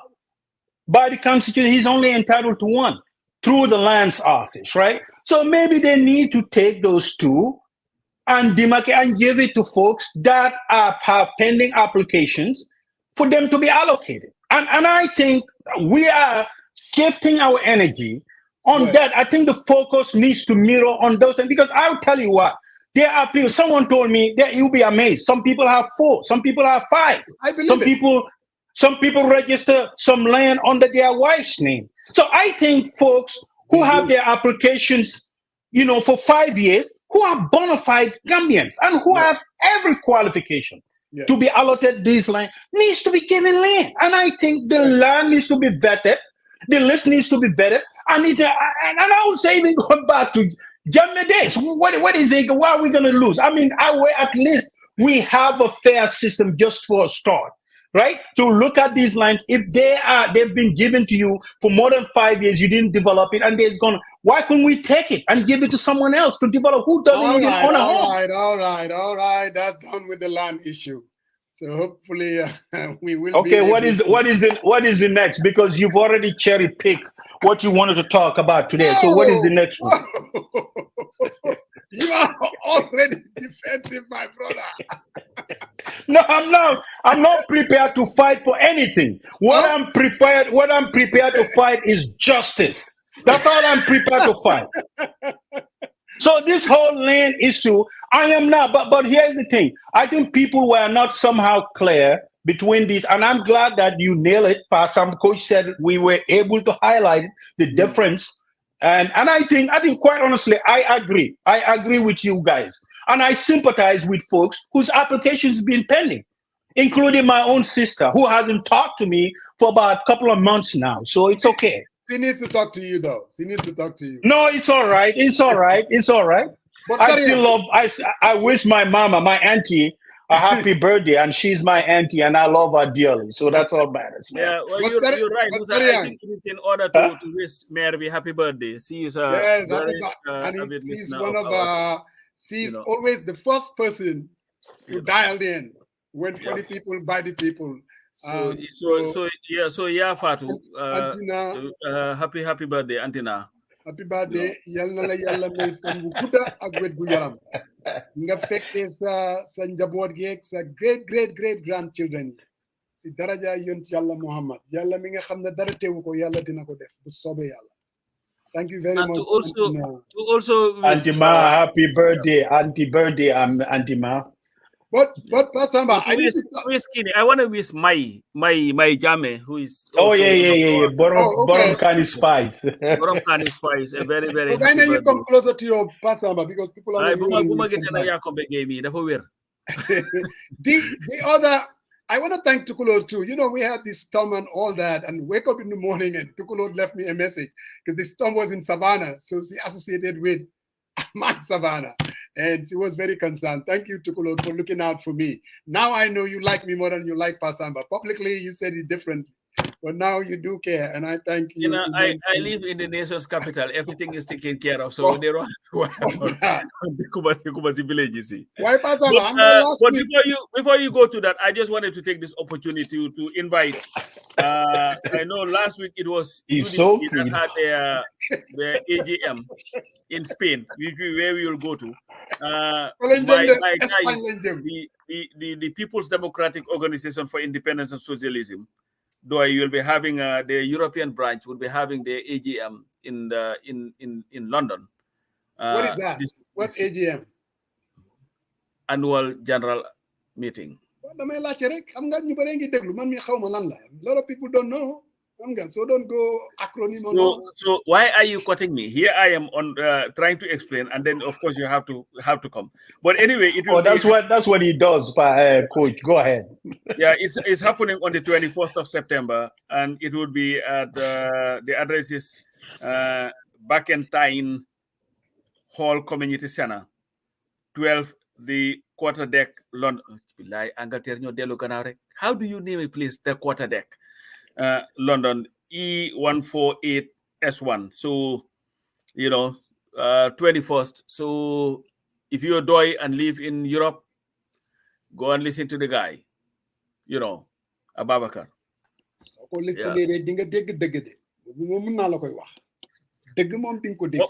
Hopefully, when he goes back, he will not have another press release from the State House accusing of why he, attacking for saying something like they did. So when you guys vote for me, I know the people that I'm gonna Sariang will be Minister of Lands, and he will definitely be able to fix the problem. And I just want to be a member of the Human Rights Commission. No, Bugumasa, anything. Let me just be part of the activists. Mama Madi Jabate protest every day. Monday to Malajo ministerial position if you want to achieve your objective. This is the last person that you would want to give that kind of responsibility. But anyway, like the issue that my good old friend is not really, he's like dragging and fighting to get to it. Mighty Post, there was a nice Congress. Was it a Congress or a convention in Spain? It was a convention. We talked about it last week a little bit. And, we were not able to get a whole lot of information what was going on. And there was a lot of kumbaya. You watch Facebook, it was successful. And to some extent, I think it was. Based on the amount of money that was raised, I saw my homeboy, Sehu Sedili, emceeing the program. And Bob, all the supporters were there. And now, there was a fallout. If you follow Facebook, I mean, there was a serious fallout. And issues were coming all over the place, even up to this morning. And I was reading my good old, what's his name? Bubakar Siddiqui. Everybody has an opinion. There was one that I read, though, Sekou Kamara. I think every UDP supporter should go and read what Sekou said. Seriously. Not only is it helpful to the party, but I think he was able to deal with the issue. Everybody else that I'm hearing is this farfarlo, where you stand as far as the issue is concerned. So Sekou, I definitely, I have to give it to you. I read it just before we came on the program. I was even thinking about maybe bringing you on to kind of espouse on what you were saying, because I seriously believe that is helpful to the party. At this point, I mean, there is definitely a fallout, and it comes back to who is going to be the flag bearer, what kind of a UDP you are going to see come 2026. And so before I kind of have my take on it, I want to give the opportunity and the privilege to Brother Maron to... No, give it. I want to hear from Pastor. No, it's okay. It's a coach. Coach, go ahead. It's okay. I knew this was gonna come, so I'm very prepared. So, coach, go ahead. I'm sure you are. That's why your preparation. I want to hear it before I just want to start by really congratulating the UDP diaspora leadership, and Boy Chedik and my guy, for organizing what I thought was a very good meeting. And they raised significant amount of money. But you always expect that whenever the UDP meets, right, if there is one thing that you have to give the UDP is the commitment of their membership to their party. They will always put their money where their mouth is. And of course, we saw what came out of the meeting, and started with my boy, Yunus Haidara. And where he talked about that his observation is that those who are the least popular in the party and know that they cannot be the flag bearer are the ones that are pushing for Ousseinou's candidacy. Of course, he went ahead and had a Facebook Live on this issue. I listened to the Facebook Live and all that. Here is the thing, though. I believe who leads the UDP is an internal UDP matter. Who their flag bearer is. The UDP would ultimately have to make that decision on their own. But that should not also stop Gambians to have an opinion on who they think should be the next leader of their party. And this is the fundamental issue that has confronted the UDP since after 2021. Where the issue is who is going to be the next flag bearer of the UDP. Even though Ousainou Darboe had not come out and tell anybody clearly that I don't want to run or I'm not going to run. But many people have drawn the conclusion that maybe it is time for him to step aside and allow a new leadership to come in. And Musa, if you are a very close follower of Gambian politics, you will know that there are a whole bunch of people on the sidelines who are waiting for that opportunity. You look at Talib, you know he really wants to be. Yanks is out there. Lamin Sane is out there. When we had here, what's his name? Amadou Sane. Yeah. You ask him the question that you ask everybody, and he say, you know what, he is not going to confirm or deny anything, or something to the effect that if it is, he's one of them too. Yeah. So you have all these people, to me, which I believe is natural to happen in a political party. And when these things happen, there'll be a lot of joking and bickering because people become partisan. There are those who believe that Young should be the next candidate.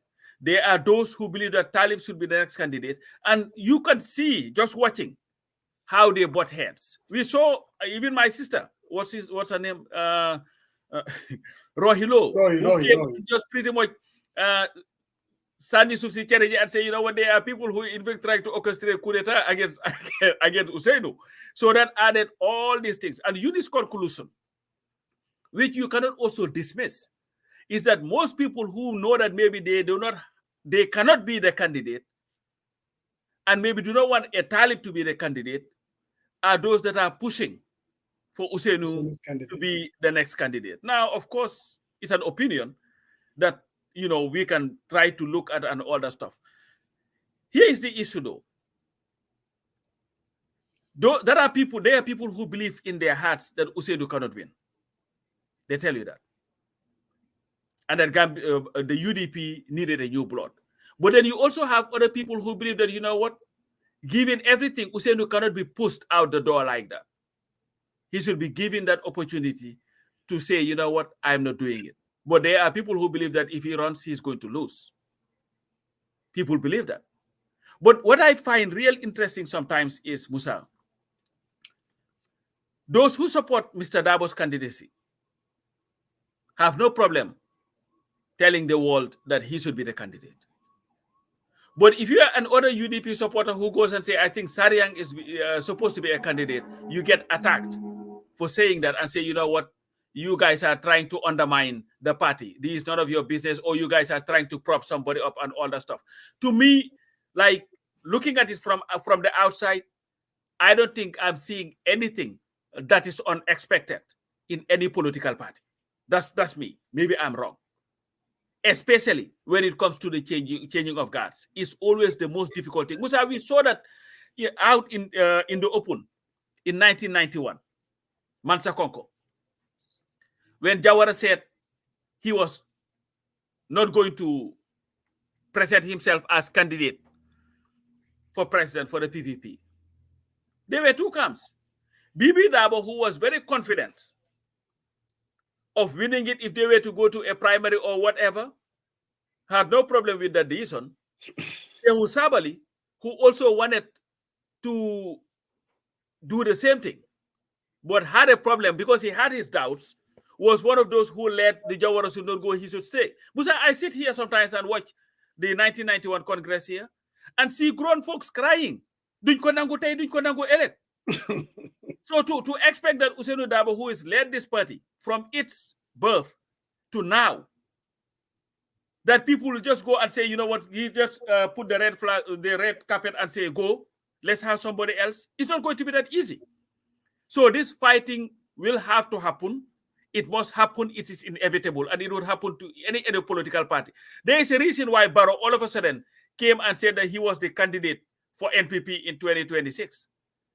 Because as soon as he was dilly-dallying about I will run, I will not run, the camps started happening. Different camps. We in fact had of Sidi Njai going and giving guru to people, telling them gen ñaanal ngir Barrow su fekke taxawut man ko taxawal. What's his name? Dr. Sabali, the nurse from Wisconsin, and all those people. So there was infighting to the extent that Barrow had to come and say, you know what, I'm the candidate, to calm that down. So it's not the first time that it has happened. It's not the last time that it is going to happen. But I think the way it is handled will be as important as anything else. I am a member of an other political party. I'm not a member of the UDP. I do not support the UDP. So the UDP can go and put anybody they want as their candidate. But I think it is incumbent on the UDP, the leadership or whatever, to deal with this issue head on. And I believe that Mr. Dabo, in my own assessment, I may be wrong, I don't think he's going to contest. That's what I believe. But I also don't believe that he wants to come now and tell people I'm not running, because he knows the bloodbath that his party would have to go through. But whatever process they have, it better be ironclad, or otherwise the party would disintegrate the day that they name their candidate. This is my opinion. I don't think it's crazy. But there was a question that I needed to ask. They said Halifa Sallah, what Halifa Sallah said was, I am not going to present myself again after 2021 as a candidate in any election. That will be it. He had never said that I'm not going to participate in the politics of the country, and even if Halifa were to retire from politics, there will be nothing wrong for Doyle to say, you know what, one of our founding members is coming. He has written a book. We are inviting him to both launch his book in the diaspora and also address the people. So definitely. Yeah, Pat Samba, like you too, I watched what happened in Spain, without a doubt. I thought it's my turn. Go ahead. I mean, no, nobody's around, Robin. But coach, speak now. Now it's my turn. All right. So first of all, I like to acknowledge the ambience, the exuberance, energy, intensity that was displayed in Spain, and that's what political parties is about. Yeah. What I disagree is there was no fallout, because fallout, literal meaning is quarrel, disagreements, and all that. There And was. well, okay, all right, so I know you want to spin this out of nothing, but again, nothing. I haven't even said a word. family, there should be disagreement within families, and we need to speak.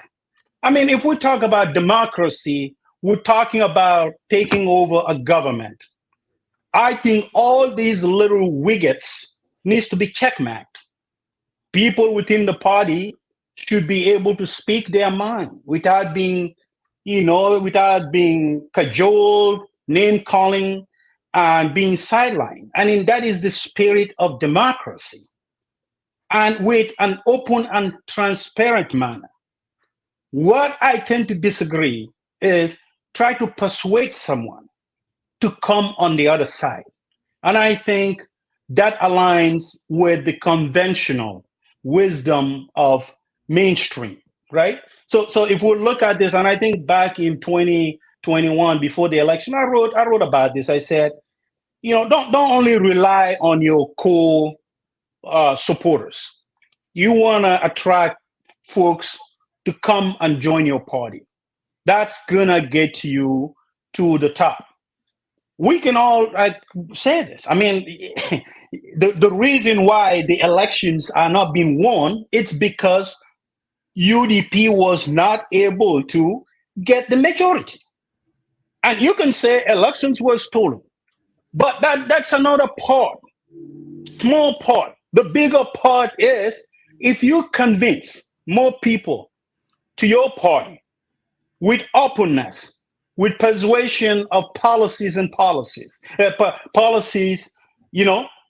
based on your 5-point agenda. What are the 5-point agenda? It's a microcosm of a policy draft of when UDP comes into government. I think the central theme here is to be able to sway people and talk to them, not infighting. I mean, you can put your word out there, but it's going to take a majority and a process and a buy-in by folks to ensure that notion or that policy or that idea or suggestion that you're putting in or putting out there in the public domain to come to fruition, right? So I think it's been a distraction. The freaking UDP was able to raise a whopping 120,000 euros. But that got shoveled up by this whole rhetoric about, timing is it's very, very important. And I understand you can speak your mind. I get that. And I had the greatest respect and admiration for Yunus Hydra. Absolutely. But I think sometimes, if things are overtaking the process or even the government that is in play, and everything that centers around is the little thing that you say, takes away our big focus on putting the incompetent government, the corrupt government in place, and highlighting what the difference is between the UDP and MPP. And if you see people saying 6 and 9, you need to make that argument and say, I tell you what, UDP is no freaking 6 and 9 to borrow because of everything that they've been put forward. I get it. The things that happen, it's not perfect. But I think also we need to be laser focused and talk directly to Gambians. If a party can go for a retreat for a couple of days and raise €120,000 I think that is that. They have a bragging right, and that should be the one we should be talking about. And this whole fallout, somebody speak his mind, it's a family. We have to speak. We have to talk about who is going to be best suited come 2026 to go in. But there is also a process. This is all inclusive. But we cannot continue to intimidate people. I mean, one thing that you can say, oh, they stole the election. You can bring the numbers and all. At the end of the day, if you tally those numbers, will that make a difference? That is your opinion, right? It's your opinion, Gilbert, but we know that is not the case, right? So we need to elevate the conversation. And I think seriously, within our Gambian inner circle too, we cannot continue to assume what Dabo is going to do, only Dabo knows. And looking at the party structure, the biggest party, what you want at the end of the day is your party to be unified among any candidate that might ultimately be the flag bearer. You don't want fraction, you don't want bitterness, you don't want infighting. And I'm not in any position to gaslight this small take from Yunus Hydra. Yunus is part of us. And at the end of the day, I haven't talked to him since this happened, but ultimately we will have a conversation, and we need to have divergent views. But at the same time, let us not be a distraction to the greater plight of what folks have been working on for almost 30 years. We cannot do that. We cannot have that happen. You need to be resolute, but at the same time, you need to be careful not pandering to what people will call you a hero. People think you are the most outright person in the entire UDP. But folks know they can criticize in private, not in public. And that worked. It actually worked. Okay? So the people can spin this anyhow, but I'm not going to be here to gaslight and build on this sensation that somehow there is a fallout from UDP. There was absolutely no fallout. He stated what he thinks, and Oyus is entitled to his opinion. That's totally okay. Absolutely okay. And if he wants to do it in the future, absolutely. What our responsibility is as folks who really think, yes, you're right, but we need to come together as a one unified party, is to convince him that we can tailor our message in a different channel, not being, too angry, and not seeing that you are trying to impose upon people. I think we could have an ongoing discussion at some point whereby we can all come together. I think that is what the conversation should be about.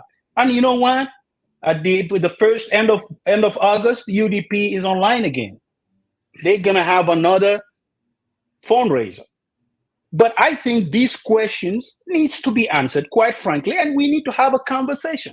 But that doesn't mean, we're marginalized with this. I think folks who keep insulting people, attacking folks, needs to knock it off. Need to knock it off. Because one thing, what we all say is the fact that one thing you always say, UDP, they attack, they are aggressive, they are this, they are that, they are that. You got to understand, you have to create self-awareness. That self-awareness, that's the way you navigate through this dynamic political environment. And you have to reflect on those things. And it's very important. I am not dismissive of what Eunice is saying. I think at the end of the day, we need to look at the data. We need to look and have a serious conversation. And I've seen people in the past whereby they said, hey, they're trying to, compare Biden's fallout with, Biden is sick. He's mentally incapable. He can't do this. I think these are the problems that we who believe in democracy, who believe that Barrow is doing something wrong, should be very careful what we put out on the public domain. Because when I read that, I laugh and shake my head off. Because I know it's totally dishonest. That's not true. Because Biden is still the president of the United States. He has nuclear codes. He deliver on policies and everything. The day he cannot do that, people are going to rise up and speak. And the reason why there is so much excitement today in the United States, because he has these internal discussions. They sat down, they talk, they tabulate, they look at data, they look at strengths and weaknesses. And, unanimously, they came out and say, hey, This is the right way to go. And I think Gambians needs to build upon that. This is not pandering to one way or the other. At the end of the day, what I care about is Barrow not to pass 2026. And we need to be very pragmatic and open mind about it. And as leaders, we cannot be silent. These are difficult decisions. But at the end of the day, what is our message out there? What are we doing? I think it's a responsibility we own to the party and to the Gambians and folks who might be on the sideline, who wants to join the party. I think it's very, very important. Very, very important. Very important and critical. And that's what my take is for now. The phrase called circumlocating around the point. But Sailor, I hear you loud and clear. I think you made your point. And talking about UDP leaving Spain, they're heading to my neck of the woods. They'll be right here in Atlanta. So all you guys that are in Tennessee, Alabama, Mr. Dabo is going to be in town with Rohit Malik Lowe, the Lord Mayor. So it's going to be interesting. Labor Day weekend on a Sunday. We're hosting them right here in Atlanta. I'm looking forward to it. I listen to you very closely, Sarian. And I can also mention, now, let's go back to this fallout that you people are dismissing. Yes, there is a fallout. Let's not kid ourselves. What happened in Spain, I think the United Democratic Party is the only opposition party that could hold something like that if you were to look at all the other parties in the Gambia. It was successful, no doubt about that. They raised funds, absolutely. There was a reason why we did not have a whole lot of opinion last week. Now, what happened last week was a fallout. Not only from Yunus, people were basically talking about expelling him out of the party. There were people, seriously. So for you to sit here and tell me there was no fallout, yes, there is a fallout. And you see, the United Democratic Party, this is one problem that they need to deal with head on. I know. We've heard this conversation before. When you even have an opinion, somebody like me, who's not part of the UDP, interesting affair. You guys are the enemies of the party. You're not going to tell us who our candidate is going to be. You will hear something like that. Or let's wait till 2025. We're going to go through a process. And that process, we will elect our leader. I watched the Deputy Secretary General of the party, Aji Yamsek, who basically came out and said, Nyun Dabo moy neka suñ party leader 2026. But at the same time, Aji Yam walked it back, basically saying, why you're nothing surprise. I heard Mr. Dabo basically saying that he's going to be the candidate in 2026. In so many words. If you listen to his speech in Spain, maybe I'm wrong. Now, there are a lot of people that are vowing, telling you, they don't even mince their words. Even, you said Youngs Dabo, one of the aspirants, Rohit Malik Lowe, another, at least perceived to be an aspirant, and Amadou Sane. But these folks are basically coming out and saying that Dabo is our party leader come 2026. If anyone dares to name somebody else, like a Talib Suda, oh my goodness, you get attacked. They call him Talib like somebody who's trying to lay a coup d'etat, and it's coming from some of these aspirants. So these people are not even interested in running for the office. They are interested in stopping Talib Suda. Let's call it for what it is. And Pasamba, another interesting thing, a good number of them, supporters of the party, if you talk to them privately, they will tell you that somebody like Talib is one of the most formidable candidates to run against Barrow in 2026. But Hamgalan more sad. They don't have the courage. You see, they will never, people that are the inside supporting Talib, they will never be able to be successful if they don't have the courage to make their argument. Which brings me to Yunus Haidara. Yunus Haidara went to Spain. What's his name? I'm reading Bob Toure. I just sent him the link. But he went to Spain. He spoke. I don't know exactly what he said. Was he able to make the same argument that he made on his Facebook Live? You see, every party that is worth its salt and is democratic, you should be able to entertain different folks supporting different candidates. Doma muna wax ne o ki debalo ñew who is this person? Is Ojogal Matok? That's not what we are talking about. Yes. Look, everybody knows, come 2026, if Dabo put his hat in the ring, I doubt whether anyone will run against him. Let's call this for what it is, because of the man's sacrifice and the respect that they have for him.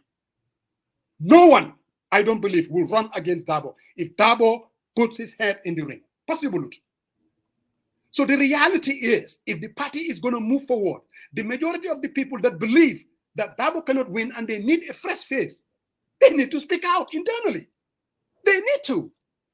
This whole idea, they said, okay, the reason why Dabo is saying what he's saying, and I get that. Dabo is an experienced man. He has sacrificed. This party is his legacy. He doesn't want the party to be fragmented. Need them. I understand that. But I have a little problem the way he's going about it. I seriously do. If you want to make sure that the party stay intact, right? I mean, I would say it differently. I would say, look, at the end of the day, come 2025, we are going to have a chosen candidate, a flag bearer. That all of us, because this is not about me, it's about the party and our legacy and things that we believe in. If we all go through a process that Sariang Marom comes out to be the candidate, I am going to throw my weight behind that candidate, and I expect each and every one of us, if we believe in democracy and the principles for what this party is all about. But that's not what I'm hearing from Mr. Dabo. That is definitely not what I'm hearing.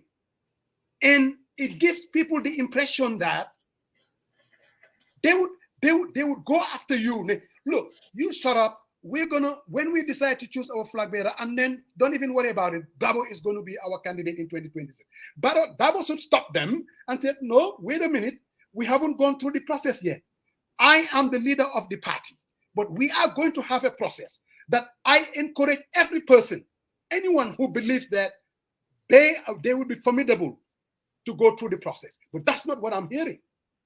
So this whole idea, yes, there is a fallout. Yes, UDP, they have a problem. And if they don't deal with it, Barrow will be re-elected in 2026. Head on. They can postpone the difficulty of the problem. That's what they are doing right now. They're postponing it. And then if you have a Eunice Haidara or anybody else, and this is what Coach, I need to push back a little bit on Musa's assassin. Oh, absolutely. You can push back. Yeah, I'll push back. You see, Musa, with all due respect. No, can I? I think sometimes. Bro. No, hold on. No, okay. Are you finished? It's not finished yet. So okay. When you're talking, I can guarantee you everything. Okay, go ahead. I was itching because I mean you were circling the wagon and avoiding the problem that the party is confronted with. What I'm saying is there are people who believe that a Talib Bensouda would be a much more formidable candidate. I mean, to run against Barrow in 2026. And a good number of them, you talk to them privately, you know it, and I know it. Now, those people are not willing, out of respect for Mr. Dabo, and I get it. And sometimes the ones that are on the other side, they don't necessarily endorse Mr. Dabo. They don't. What they do is to stop Talib. Their whole thing is based on that. They will throw words like, throw words like, you can go form your own party. He's an executive member of the party, actually the organizing sector, and they go form your own party. What kind of talk is that? Encourage people to participate. And at the end of the day, the people that support, there should be a new candidate within the party. I'm not saying you them divide party B. I'm not saying for them to destroy the party. They're better ready to fight. If you don't fight, it's not going to happen. I can guarantee you. Because the other side, they are much more. Right now, they're not even waiting for a process. They're saying Mr. Dabo is the candidate. And it's their right to say that. But for God's sake, it's also the right of other people to say that we need a fresh face if UDP is to be successful. That's my take, my brother. You can push back whatever you want to push. Yeah, I'll push back because, here's the thing. I think to be overzealous is good, especially your home country. But I think when you're trying to insert your thinking on how the timing of those conversations needs to align with the political atmosphere, I think that is totally disingenuous. I think you said a lot of things here, and I hear a lot of things that you said. You said, oh, some people want, double. Well, some people say, and I'm glad that at the end of your conversation, you also highlight within the party itself, there are people that like other candidates, and they put it out there. I mean, they are not scared to put it out there. Not fighting with the same kind of. But when you spoke, I gave you opportunity. I'm trying to push back. I think we all need to exercise decorum and not to gaslight. Every time we hear little conversation, we wanted to take this whole thing up because all of us love Gambia. We wanted to see Gambia on a different path, but we wanted to do it responsibly.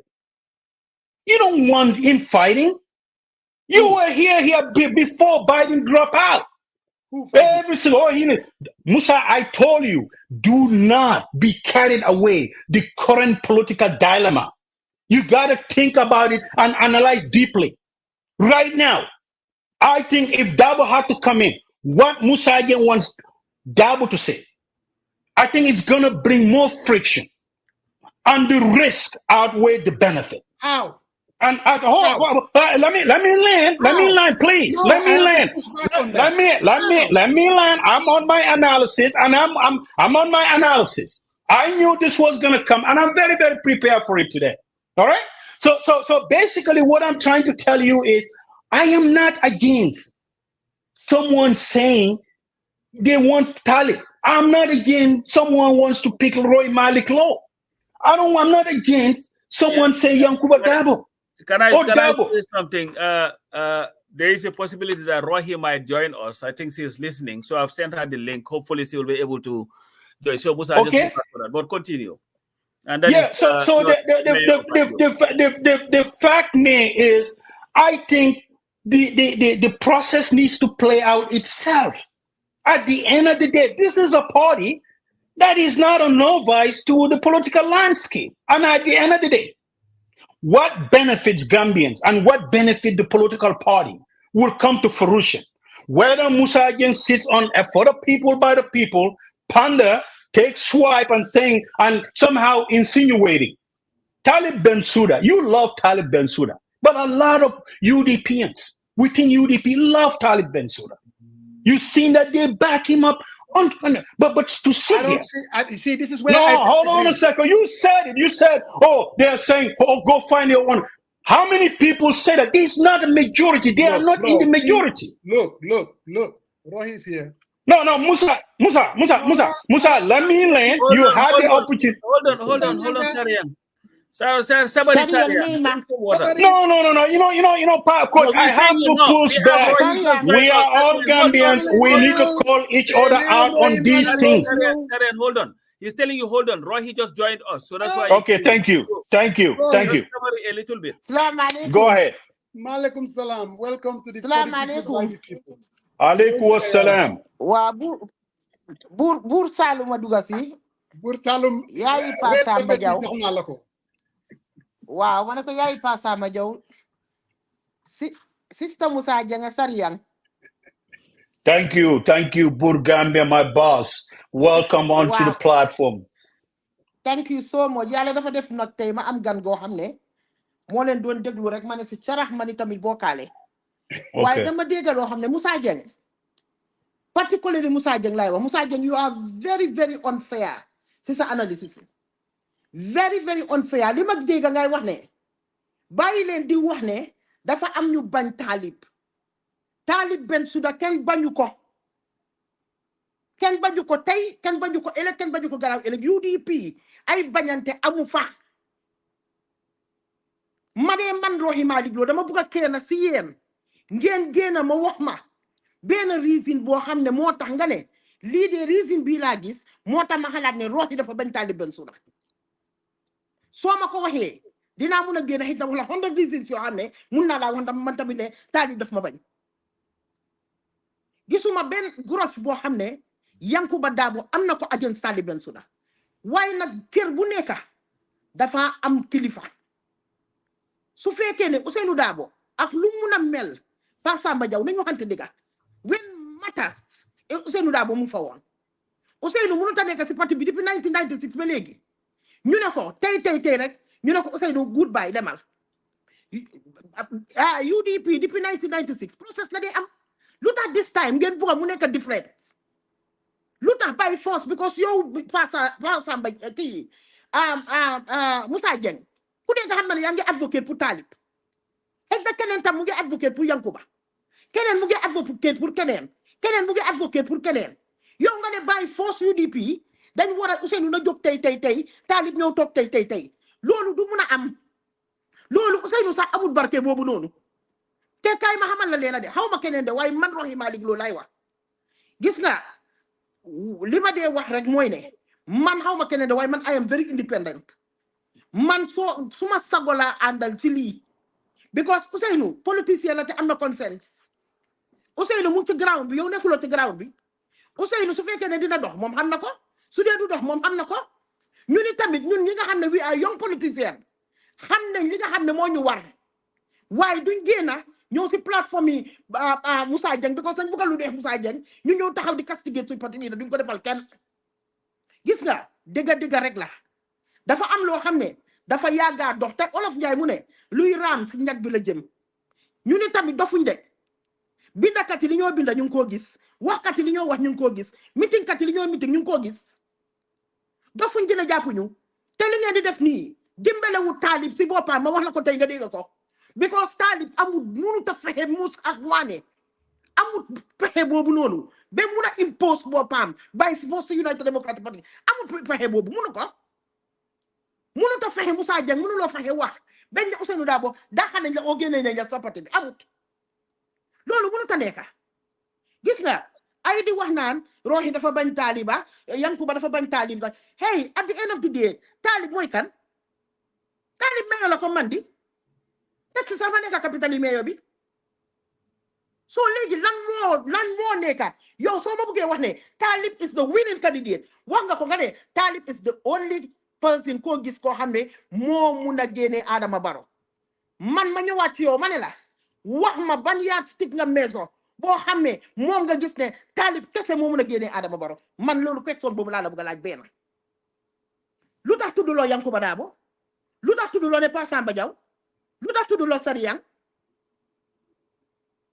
xam nga bu la fuloo bi bu mu ñu yóbbu waale dañ nekk at a crossroad te ñun ñëpp xam nañ ko we are young politicians da nga fa la ñu dañoo ñëw pour risque yeena suñ yeena si suñ political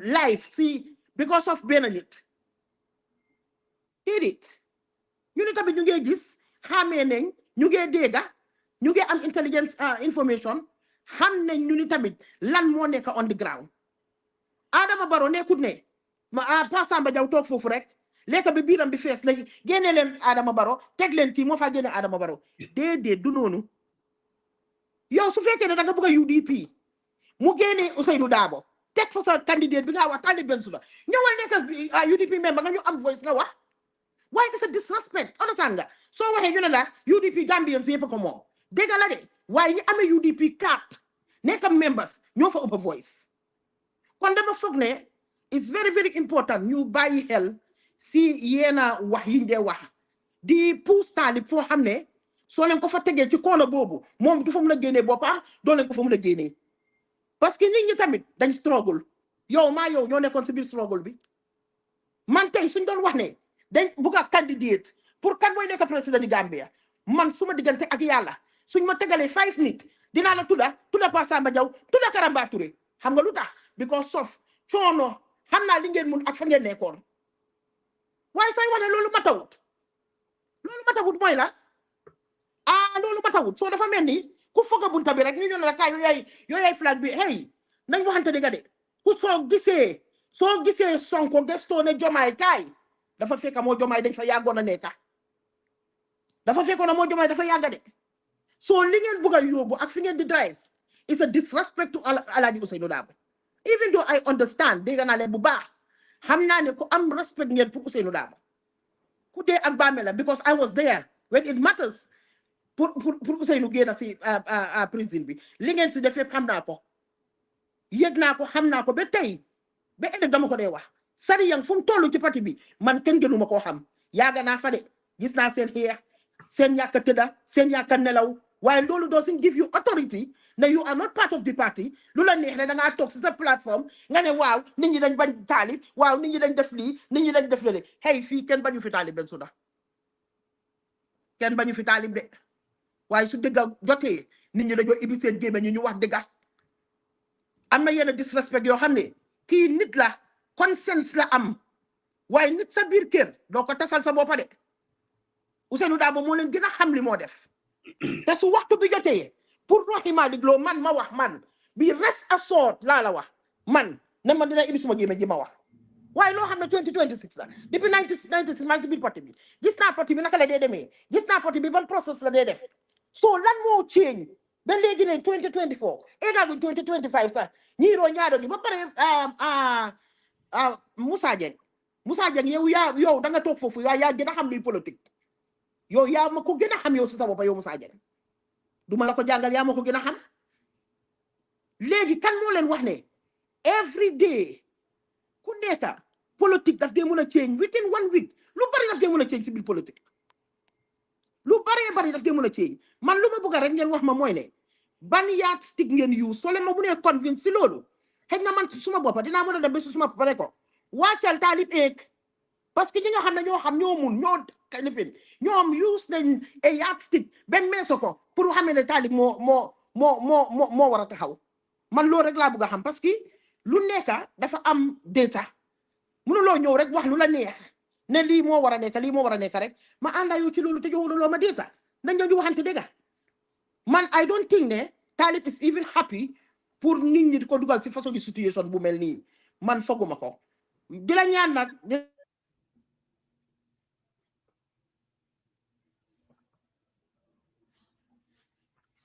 Rohey Yanfa.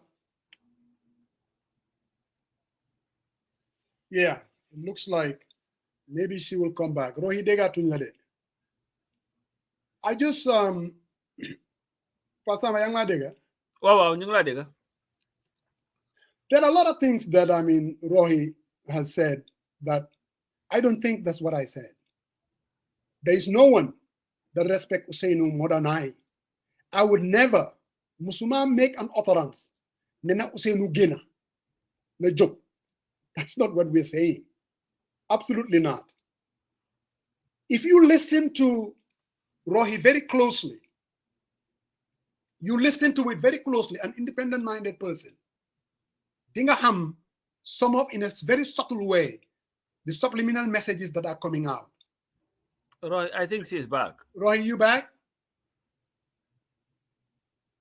Wait, the subliminal messages that are coming out. Rohey, I think she's back. man xaw ma fan laa duggee woon sax No, Rohey, yaa yaa ngi ngi ñu laa dégg. bu ñu fi rusloo faana waa faana. acca Waaye ni ñu laa nga dégg. No, Rohey, wax waa nga lu xaaral ma bari. seydi Wax nga lu bari, waa and I understand. waa Li nga wax yëpp. But I want to make sure ne nga understand exactly li ma wax. Man duma disrespect Alhaji Ousseynou Dabo. Man I'm not advocating loolu xam naa ko duma advocate ne Alhaji Ousseynou Dabo gënal kii toog. That's not what I'm saying. My position but I has said it wax naa la ko ma ne la I was there dofuma jële soo gisee ma wax dama xam fan ngeen ko nekkaloon démba looloo tax ma dugg a wax man duma ko, and I can guarantee you ne I don't care whatever candidate they can come up no with. billahi gis nga Moussa this is not even about Ousseynou Dabo this is about suma collègue bi ñoo wax ne dañ ko bañ Kan te ñun ñëpp ñu jóg te ko suñu diggante campagne ñal ko dem toog Roy may ma waa acca demal go ahead kan moo wax ne yéen da ngeen bañ Talib Bensouda? Who said that? Kan moo wax loolu? How could you? Man de mënuma wax loolu. That would be a very irresponsible statement su fekkee ne man wax naa loolu. That's not what I'm saying. What I said, if it is anything close to yow li nga glean on, mooy ne yéen in Spain, mu yow who is basically an aspirant, mu Yankuba Dabo, your argument is come 2026. man maa la wane aspirant la At least you are perceived to be an aspirant. xam nga ku nekk no Rohi bilay buñ leen naxante. We want to have an honest conversation. There are people so ne UDP ñan ñoo wara nekk di aspirant fuñ némé Lamine Sané Amadou Sané Yanks Dabo Rohi Malik Lo daf see bokka Yankuba Aminam Talib Bensouda daf fee bokka ñun ñëpp ci dëkk bi lañ dëkk buñ leen naxante. So man, what I said was man lima Rohi mooy ne yow suma sister nga. I have tremendous amount of respect for you. Seriously. And you should know that by now. Man, what I said was ne, I'm a supporter of Talib Bensouda. Man, almost 2 years ago, Talib Bensouda is somebody that I believe, backed by the United Democratic Party, backed by Alhaji Ousainou Darboe, he would be a formidable candidate against Barrow to bring about change in 2026. That is just an opinion. I could be wrong. Talib Bensouda, if he does it by himself, independent out of the UDP, he would be lucky even to 5%. As an analyst and as an observer. But I also do believe if the United Democratic Party can get their act together, supported by King Hamne Momwedi, his D party, Alhaji Ousainou, and all of you together speak with one voice behind his candidacy. He's not the only one now. Don't get me wrong. He is not the only one. There could be other people if backed by the party, but the party cannot survive fragmented. Man bakuma UDP, yes, but as a Gambian, I have every right because change in 2026 matters to me too, even though I'm not with the party. And I've said this here again, looking at the political landscape as it is today, the UDP is the only vehicle. Now, somebody can come in the next year or two and pose a challenge. Why Nimakoki say is the only vehicle that could be formidable against Barrow. And I think if you have a fresh face, and there is no disrespect to Alhaji Ousainou Yentamit, it has nothing to do with disrespecting him. Just like people thought, I mean, I don't even want to bring the parallels and what is happening in the US. It's totally different. But man lol lai wa Rohi. If the party stays together with a fresh face, they stand a better chance against Barrow. Man, that's all I'm saying. Now, so you're but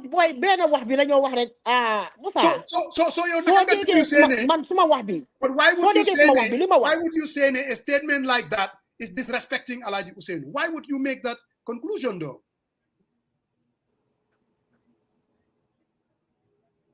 Fun not disrespect me by saying something like that.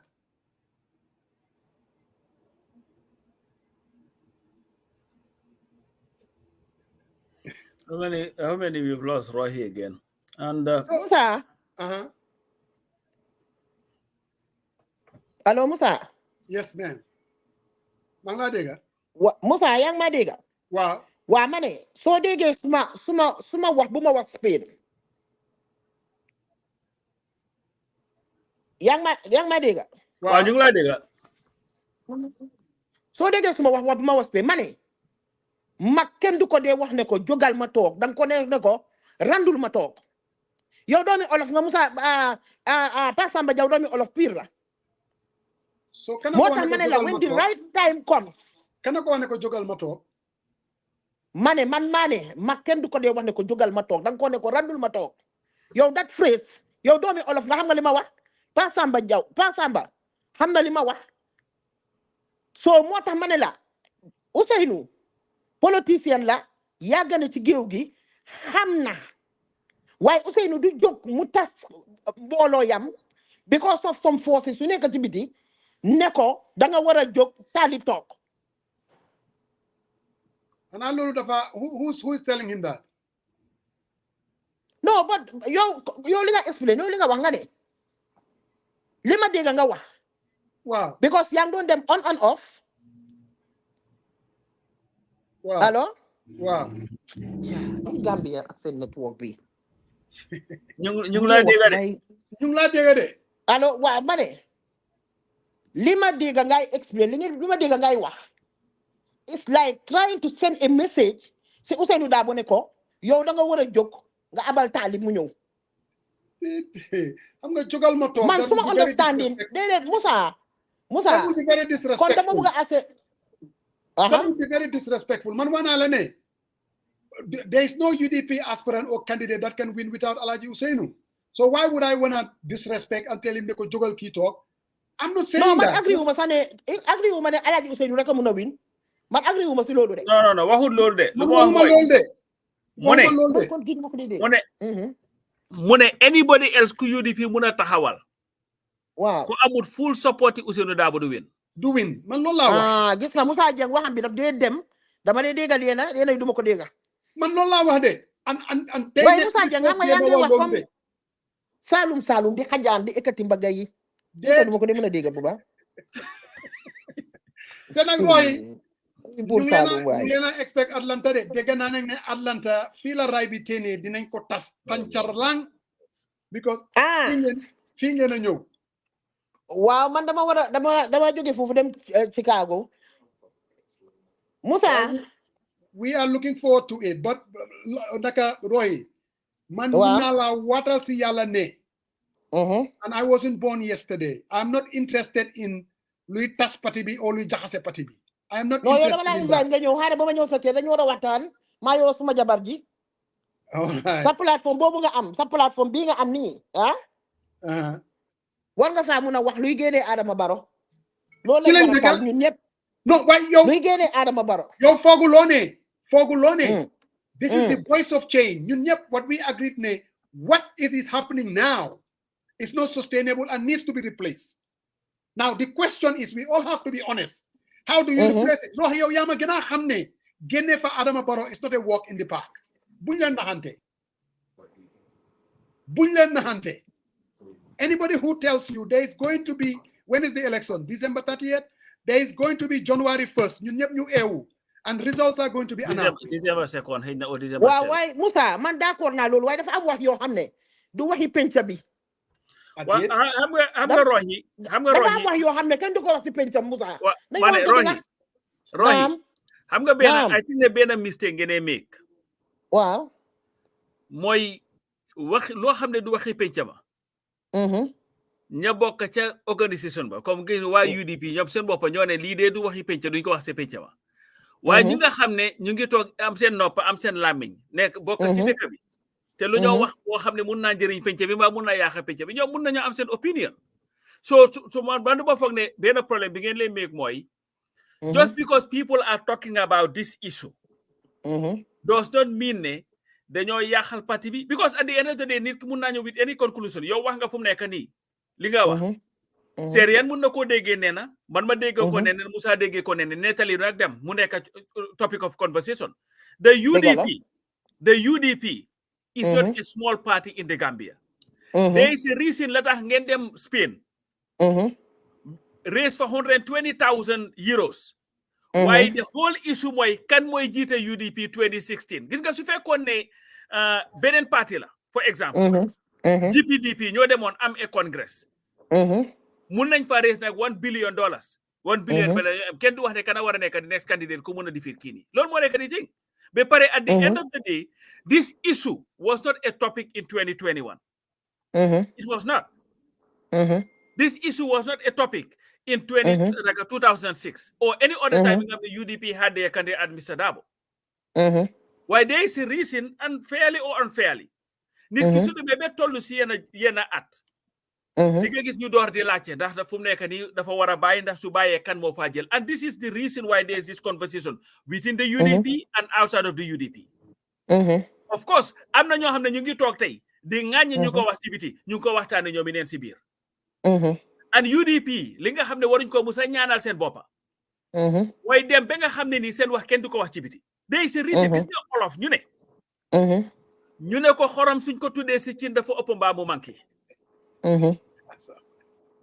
okay UDP because of its position in Gambian politics moo tax affaire UDP nekkul affaire waa UDP rek because if you look at it in all honesty ñun yëpp man I'm a member of an other political party what the party bi nga xam ne has the greater chance of defeating Adama Barrow is the UDP among the opposition it's not Doi it's not Mama Kandeh it's not any all other parties and that is a fact waaw waaye kon Pasamba chance boobu ñun ñëpp dañ ko war a try ñu safeguard ko waaye ma ne la gis nga chance boobu si boppam nag moo tax ñuy wax mbiri UDP roxi UDP, if they were insignificant in Gambian politics, can you talk the discourse? Can I call it 26? Lolu dëgg la waaye man lu ma wax mooy Pasamba soo waxee ne UDP bugut kenn ku wax affaire am kon tam yaa ngi tooñ UDP because da nga war a xam ne UDP su fekkee ne waxuma la lool de xam nga yow yaa nga toog sa Banjul googu rek doo nekk social media doo lay bokk si discussion yi am na soxna suñ ne ngeek waaye dafa nekk ba suñ ne ngeek ñu ne Moussa Dieng dafa bañ Ousseynou Dabo dafa bañ waaye loolu ñaata nit la non loolu ma la mooy ne moo tax ma ne la waxuma ne ñëpp ñooy wax loolu Ousseynou du wax loolu Ousseynou xam na ne man am na UDP su ma demee Gambia damaa dem bikiram toog waxtaan ak moom sometimes damaa ekkati suma téléphone call ko ñu waxtaan moo xam ne loolu yaa ngi ko Salomani Moussa it or na ma ne fu mu nekk nii su Ousseynou ñëwee fii nii ñoom ñooy toog canti saat nañ toog reer because xam na nit ñi xam na ni ñoo defale waaye lu ma wax mooy ne UDP the reason why UDP will continue to be a topic of discussion is because of its relevance and place in Gambian politics and that must be accepted and unless this issue of kan mooy ron te gis nga xam nga lu xew sax rohi if UDP goes to a congress in 2025 decide na you know what we've chosen Sarian Marong pour mu nekk di candidate you will have a bigger conversation about that Sariang is the right candidate for UDP na nekko the right candidate so lii moom bota bu dee si loxo la man Roy dama la bëgg a laaj benn question rek loolu du mun a ñàkk Musa let me ask Roy. I just want to ask a question Roy. Okay, go ahead. Roy, you're on the ground Yankee party bi and maybe you will not be able to answer the question but this is how I'm going to frame it because man suma statement has always been come 2026, if the United Democratic Party you come together and they support Talib to run against Barrow, he will be a formidable candidate and could even defeat him. Do you agree with that statement or not? No, man, what a manela. Convince me. Show me statistics. Come on, man. But I'm not like, yo, do you think me? No, why not? Money. No, Roy. Bulldog question be there. Man, I don't need to convince you. Money. Do you think if the party come together with Ousseynou, Youngs, the entire party apparatus, just like you did in 2021, against support Talib Bensouda's candidacy, do you think he could be a formidable candidate against Barrow? Even to defeat him. Not only Talib. I don't want to single out. No, why so UDP ñoy together under one voice. Ñu teg Moussa Dieng. Dinañ mëna daanel No, why didn't go 2021 and it didn't work? No, why luma wax moy buguma nga wax mané understand what I mean? Moussa mang la dégg I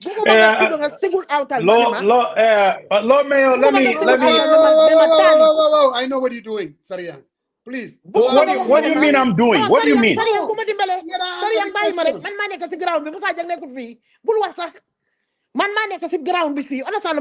If you want to convince me, so I'm going to convince. I'm going to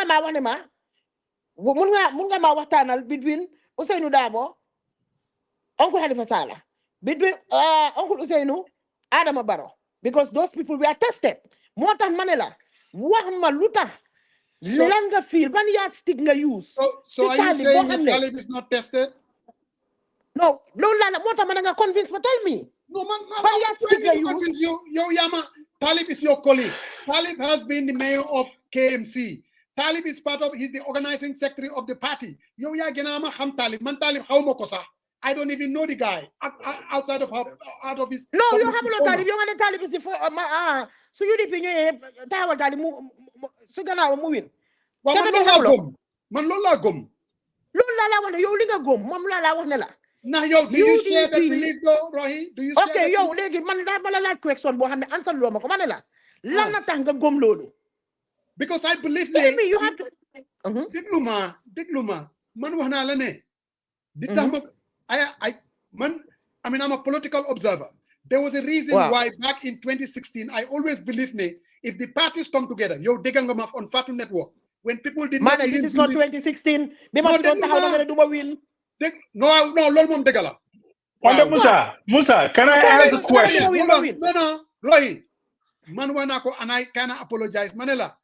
No, you don't need to apologize. Analysis now. So never made political. But I was wrong. I was wrong. Exactly. I was wrong. Mane, Rohi, why? Damn it.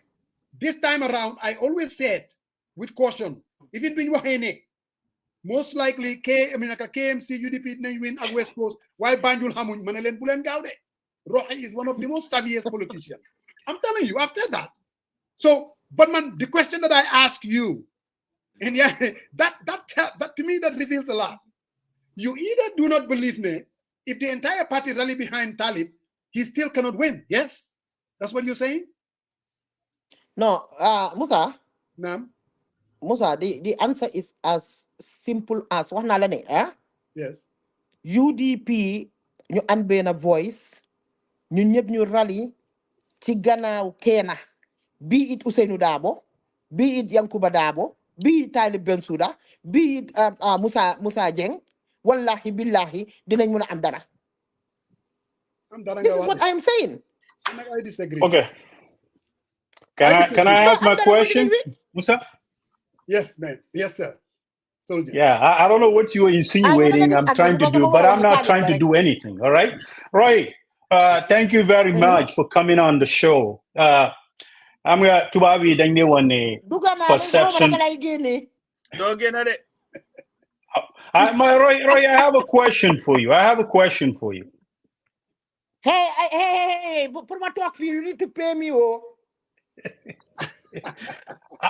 Roy, are you there? I'm here, yes. Yanko defal sa dom, so mun lo fay ko sa dom. So hey, Baba Joe, Musa Jeng nam na man. No, Rohi, I'm gonna what they say, perception is reality. A lot of people say that there is infighting in UDP when it comes to this flag bearer issue. And obviously there are folks who have dissenting voices. We have people write different things, different takes, deep into the analysis that Musa Jeng is saying. I think my question, first one is, do you think at the end of the day, whoever comes out to be a formidable and a strong candidate for UDP, based on everything we talk about, would you or your members or everybody, you rally that person behind the flag bearer to defeat Barrow?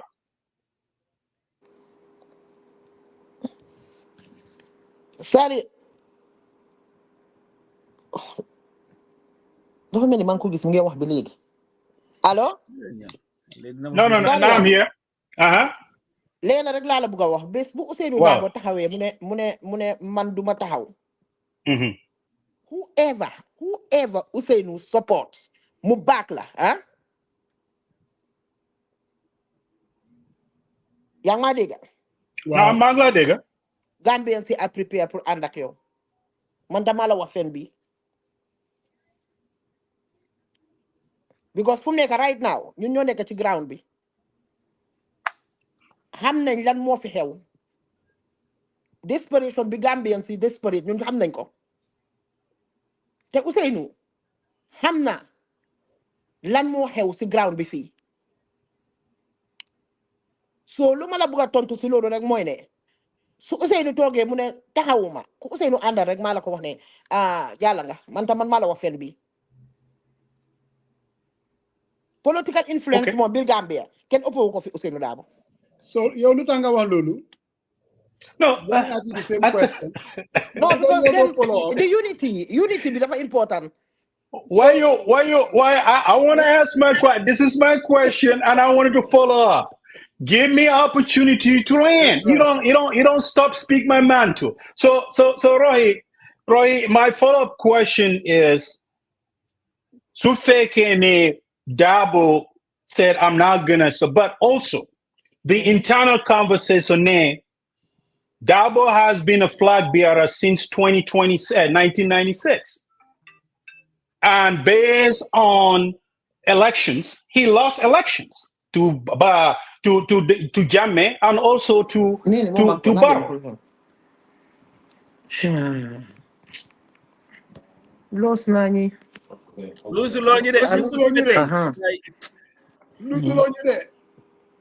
duma sarax kii mu ngi maa nekk di ko war a nga ne ko moo nekk ci rajo bi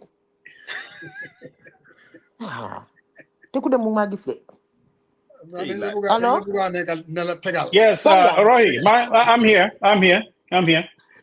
allo Sariang yes so I think I'm here yes Roy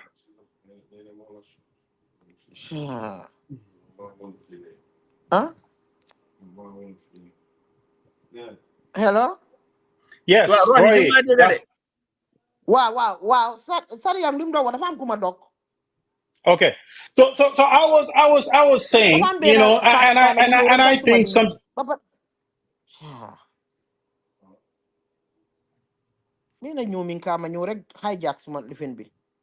Hello? Yes, Roy. Wow, legi sari yang deguma question am bi won. Dafa am ben ñomin ka buma don call. Oh, okay. Sorry about that. So Roy, I think what I was trying to, you know, follow up on the question, looking at the statistics, right, and past elections. Hussein was the flag bearer since 1996, and subsequently, you know, 2021, where he lost election to Barrow. Now, you know, there's internal, obviously, there is energy, there's intensity to say, hey, let's try something different, right? Let's look for a different candidate, maybe who has a broader appeal. You know, you're the one who is on the ground. Now, my question to you is, as a party, a biggest party for that matter, who is well positioned to take on the current government, what will be your suggestion? Because I hear disrespect, but I think in every democracy, we have to have conversation and open dialogue. I mean, how we need to tend one way or the other. These are honest conversations we need to have, right? So what do you have to say to those type of say, hey, the numbers are not there. What are the reasons why he lost elections from 1996 all the way to 2021? He didn't win. Now we're saying, let's go with the status quo. We need to change and pick a different candidate. What should be your response? What is your response to such, you know, a suggestion? Sorry, first, let me tell you this. First, man, to respond more. Sorry, are you there? Yes, I'm here. Wow, man, to respond more. First, number one, UDP, do they lose elections? Then you they such a boy number one. Then they such a election, see? Bobu mom lolu leer na ñep bem leer nañ. So the problem here is naka la UDP di mëna def ba nga xamné election am duñ ko sàccaati bobu moy number one. Number two moy ne at this moment right now Ousseynou moy suñ candidate as I am talking to you today, because these are things yoo xam ne man bugguma ko tontu, because number one, I'll be very, very irresponsible as an executive member. Number two, dinaa la wax loo xam ne óorut ma, I might be saying my own opinion. So tey fu ñu nekk nii right now Ousseynou mooy suñ mooy di unifying candidate, mooy suñ candidate. So lan mooy xew ëllëg ak gannaaw ëllëg loolu man mënuma koo xam at this moment. Why the problem mooy ne naka la parti bi di mun a defee parti bi tamit dafa am liggéey bu bari boo xam ne daf ko war a def liggéey bu baree bari boo xam ne parti bi daf ko war a def te mënumaa toog si seen biir plateforme bi fii di explain loolu yëpp. Xam nga these are sensitive issues yoo xam ne nit mënu ko toog si plateforme di ko waxtaanee. Waaye li Moussa Dieng di bañ a dégg rek Ousseynou suñ candidate. Déet man bañu ma koo dégg de. No. So Rohi, here. Musa, give me one. Musa, just 1 second. I want to follow up this. Then you can have the floor. So Rohi, if I understand you correctly, so if we keep saying, you know, in 1996 elections were stolen and subsequently up to date, what are we doing? What was the position? Because obviously, if there is an issue, what steps were taken to ensure that that hasn't happened. Because if it was from 1996 all the way down to 2021, I know they talk about different things, what they're doing, come 2026. But don't you think it should have, the executive or UDP should have done a better job of combating those irregularities and calling out, or there's a reverse court that is instituted, at least to take those issues up there and correct it. If indeed stealing the election was the only factor, not other factors put in place. Sorry, one thing I know and I am sure of, when the UDP jàng na lu bari. Su fekkee nag ne mistakes yi nga xam ne dal nañu 2021 elections yi information yi nga xam ne ñu ngi ko amee woon nekkuñ woon di make use of it.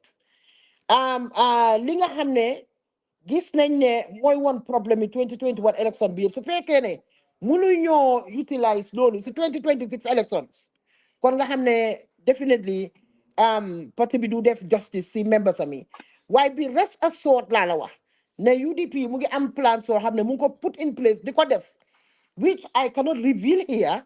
Man am naa yaakaar ne 2026 dafa nekk leneen da ngeen yàkkamti rek billahi te man understand naa leen de because ñu ne I swear I'm not in a hurry. All I want, Rohi, is we are all passionate, and you being the first elected woman mayor of Banjul, we want a totally different direction of our country.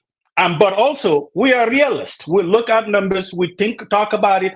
I'm not on the ground, you're right? You're correct. You're the mayor, you're in the face, but we also talk to people, right? So I think the fact this whole flag bearer issue is something that is within the circles of UDP, and there is an energy on both parts, and the discussion is out there. But also, I think I'm gonna be very, very clear. I have deep reservation to say that somehow the elections were stolen, and we're not gonna shift strategy, or we're not gonna align our thinking on the current political landscape.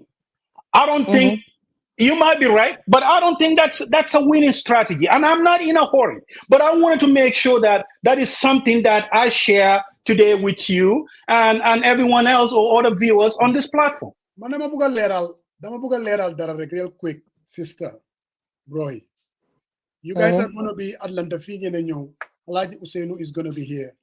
And I'm going to look at the man right face à face. The buga na slolo ame man umusega. Man lu wax lu yombal. I have deep respect for the man and I celebrate his sacrifice. Ken munu mako wax. But I also do believe, as a Gambian who would want to see change come 2026, te hamnane the UDP vehicle moy the surest way of defeating Barrow. Man mane under Alaji Usainu Dabo yen ñem ñu support ko ak nga compare ko a fresh face like Talib. Man, I'm willing to put my bet on Talib. Not because of Usainu is not a good man. No, it has nothing to do with that. Politics fair out. But I'm just saying that realistically, there will be much more energy. There will be much more excitement. There will be much more crossover voters that will support the young man. That's just man limo go. That's not to take away anything from Alaji Usainu. And I do believe Alaji Usainu's endorsement, Rohi Malik Law's endorsement, and everybody else within the UDP. Wow. He has a chance of posing Benin election la ñoo gis. Man loolu laa gëm. Wow, man ba su ma la dégloo dafa mel ni ne yow gëmuloo loolu. Déedéet man lu ma gëm mooy ne li nga gëm xam nga nekkul ne li nga gëm ma dama ko war a gëm by force. Déedéet so li ma la wax mooy ne man dama la yàgga digga ngay analyse si elections am na yoo xam ne dem nga ko right am na yoo xam ne dem na wrong understand ma miin so man lu ma wax mooy ne yow nga ne man li ma bëgg a understand mooy lu tax nga ne Talib man loolu laay wala lu tax waxuloo ne Yankuba. Because I have the belief ne he has a better chance than Yankuba. I could be wrong, but that's what I believe, man. Looking at the electoral landscape, looking at following elections in the Gambia for the past 20 years, I'm just calling it for what it is as an analyst. Well, I could be wrong. man, respect na li nga wax de man dama ne nga wax ma ban yardstick nga meso. It is a combination of things. There is intuition. There is, I mean, there's a whole lot of things that get into it. Now, man, why you gomulo lolu? So man, yo mi nga xamne yo no man luma la moy. Dede man amul luma gomu de man luma bëgg xam rek moy. Gomulo lolu. Nga wax ma ne ma. No, man dama bëgg no waxut lolu de na leer. Waxut lolu la Roy, you need to clarify this position. Musa is saying yow gomulo lolu wante dang ko wara leral ne lolu waxulo ko te waxat ko so dafa wala rede Sariang, what Roy said is let me convince her mom lolu la wax okay so court her that way court her be fair court her that way no way so many talib dama bëgg xam lu tax nga dem talib te waxulo Yankuba lu tax nga dem talib te waxulo Aji Kumba Look at the talib. Why talib? Because Hussein was tested so many times. Look at the feel there. No, money. Talib would be a fresh face. It's not come like Democrats, they decided so Yankuba is not a fresh face. Yankuba is not a fresh face. No, it's a combination of things. I'm just telling you, it's not just one. Yo, Roy. Man mënuma la wax dara ci Gambian politics loo xamut. Believe me. No, waaye mun nga ma wax tax yow nga foog ne. Dede wax ma wax ci Gambian politique de. Man dama ko lu tax nga wax ma nga foog ne yow da nga foog ne Talib ma ne nga wax ma yow lu tax nga foog ne Talib. Okay, hold on one second. Man, I do believe. Man loolu rek laa bëgg a xam. Man li ma wax rek man lu leer la ne man laa wax. Man mun naay wrong nag. Ne if the party supports his candidacy. I could be wrong. If the party supports his candidacy, I think it will bring excitement and energy. And I think, he will be very formidable against Barrow. That doesn't mean that he's going to win, but he will be very formidable. Man lo lago. Munai wrong now. Definitely. I could be wrong. I just believe that. I mean... In my honest opinion, Talib can be a very good candidate. Yankuba can be a very good candidate. Understand, Mami? Yes. Lamin Sane can be a super good candidate. Mom super nga ko jox de. No, dama wax ni rek. Understand Mami? Dama wax nonu rek. We have a lot of ñoo xamne UDP mun nañoo nekk candidate. Whereas su Talib do nekk tay suñ candidate sax man I will not come to you ne la Talib moy nekk di candidate. Man duma la wax lolu yow. Because candidate, when you tam suñ candidate, fuck you safeguard ko. Okay, I respect that. Fuck you safeguard the candidate. Understand that? But for the taxi, you so they can institution, but for ngay buy forces CBT, you da decide lan mo xew ci sa kër. No, you are decide. Ken mënu leena decide. Lolu sa mom ñun kay dañ am suñu opinion rek ñun wax kat leen rek ñuy wax. Waaw yow sa wax bi nak man lima ci jaaxal moy ne dama bëgg wax ma ban yardstick nga use ba nga ne buy force Talib. Man wo ma buy force Talib de. Nga ne yow loolu nga gom. Loolu nga gom. Yes, just like why li tang nga gom ko. Man loolu la nga explain man loolu nga munta wax nak. Manela, man I do believe knowing what I know about Gambian politics. Knowing about don't pretend as we are campaigning. Legi yow you are the campaign manager of Talib. Understand what I mean? Let me pretend as I am the campaign manager of Sariyang. Legi wax ma yow sa jaayal ma sa candidate bi. Lu tax nga fi sa candidate bi? Man, I have seen Talib Bensouda. He comes across as a unifier. Politics sometimes is perception. He comes across with somebody who has capacity. Lan la Talib unify, lu unify it all. Let the Talib unify. No. Musa.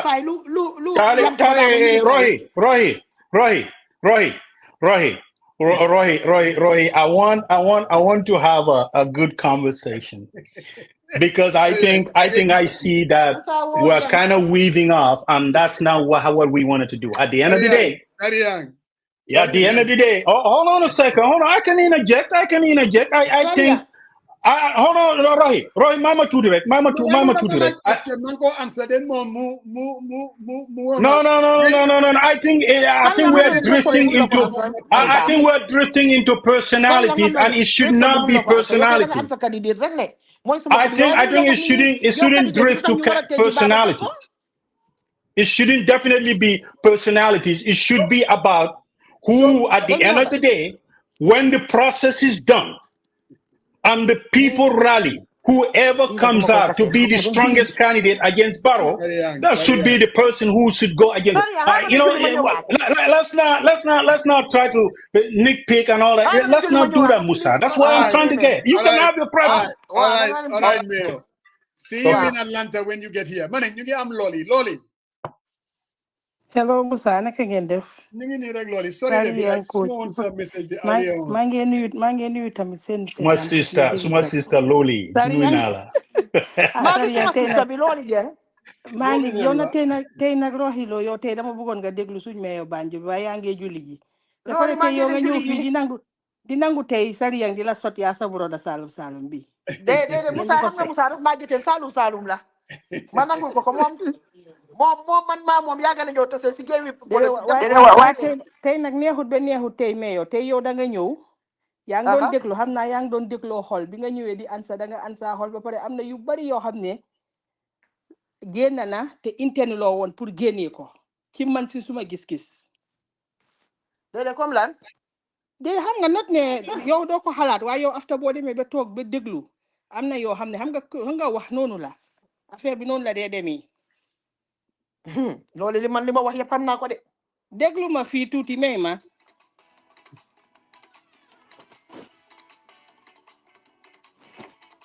Hello. musique lay dégg di. déglu.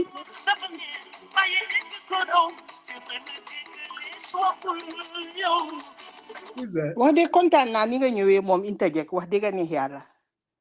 wax nga ba pare man déglu naa la di Spain man dama la dee toppa wax dëgg neex yàlla wax nga fa wax yu rafet waaye gis nga fii tam ñëw nga waaye xam nga lu tax rek ngeen because gis nga lii waxi suuf la attaque Musa Jeng bi ak Talib bii nii waxi suuf la dafa ñëw ci kaw tey rek nii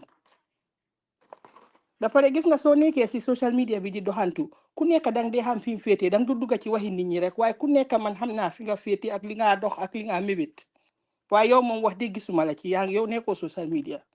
man aw ma Facebook sax. kontaan nañ ci yow na yaa ngi liggéey Banjul góorgóorlu ñu ngi laa ñaanal tam bi nga yegale koo sago waaye rek li ma wax rek mooy affaire bi nañ leen ñu def ndànk Gambia ñun ñëpp a bugg a mu ceeñ ñun ñëpp si liñ nekk nii neexuñu ku nekk bugg nga boo feebaree faju boo xiifee lekk sa mbokk tamit noonu lii dañ war a ñëw ñun ñëpp ñu unite pour benn common goal waaye gis nga wax yii nii am na ñoo xam ne liñ doon binda si suuf liñ dee waxtaane si suuf dama ko dee dégg tey loolu la xam nga bi ko soo ñëwee ak yooyu xam nga yow xam naa ne du sa jikko waaye li ma wax rek mooy yii yëpp waxtaani suuf la yi ci ëppa waxi Talib bi ak waxi ñii man de óor na yàlla man aw ma benn dog in this fight pati jàmbur boo xam ne aw ma ci kaddu aw ma pour cuusal kenn kuñ indi te wax dëgg neex yàlla oncle Ousseynou Dabo maa ngi ko ñaanal yàlla may ko fa nag wér yàgg naa soona si lii tey la neex rek tamit tey la neex playing field baa ngi clear ku nekk bugg a ñëw waaye am na jamono kenn ñu bari duñ daan bugg a associer seen bopp ak UDP. Musa Jeng moo la ko gën a xam. Musa Jeng moo la ko gën a xam am na ñoo xam ne tey ñu ngi toog di saaga suma maas ki ak Musa Jeng démba bugguñ woon a associer seen bopp ak oncle Ousseynou Dabo tey la neex waay. loolu ma de su ma déggee ku la saaga dinaa ko ne ko stobal.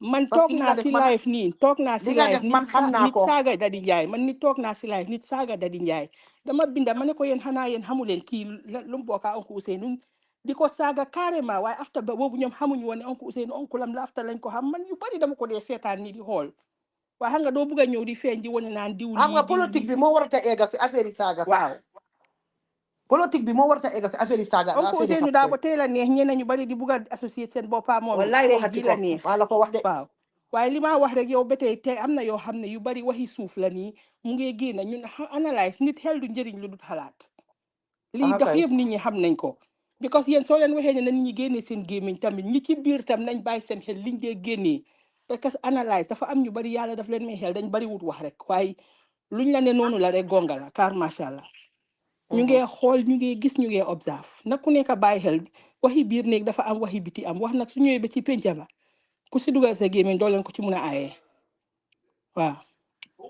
so loolu why Mayo man yow fi mu nekk dama laa bàyyi ba nga ñëw ba nga ñëw Atlanta fii ñu jàkkaarloo face à waaw léegi face soo dina mën a ñëwee waxtaan Atlanta ak jaama soo leen ñëwee ak jaama Salum join ñu waxtaan ba pare ni ngeen a def nii rox itam da ngeen a ëpp noppal nit ñi comme ñi dëkk Atlanta dëkk si dëkkay te bokkuñ UDP bugg a ñëw support leen da ngeen a ubbeeku pour nit ñi mun a ñëw waaye boo leen a def nii ñu bari dañoo ragal pour ñëw yow loolu dañu dee tooñ rek sax loolu dañu dee tooñ waaw man maa wax ngi nii ndanka rek man ndanka wax digga ni yàlla loolu yow saaga nañ ma ba saagaale la diggam déet du ma ci dem noo ko xamee ne ko noo ko xamee li ma wax mooy li ma wax mooy ne UDP dafa rëy su junne noppee téeméer di wax kon nga xam ne it's not the representation of UDP. waaw parce que man nga injustice laa bañ rek man looloo tax yéen a yi ma fu ma fekkee lu ñuy waxee comme man loolu laay wax Ousseynou Dabo su ma déggee ne dëkku fa loolu laay wax nii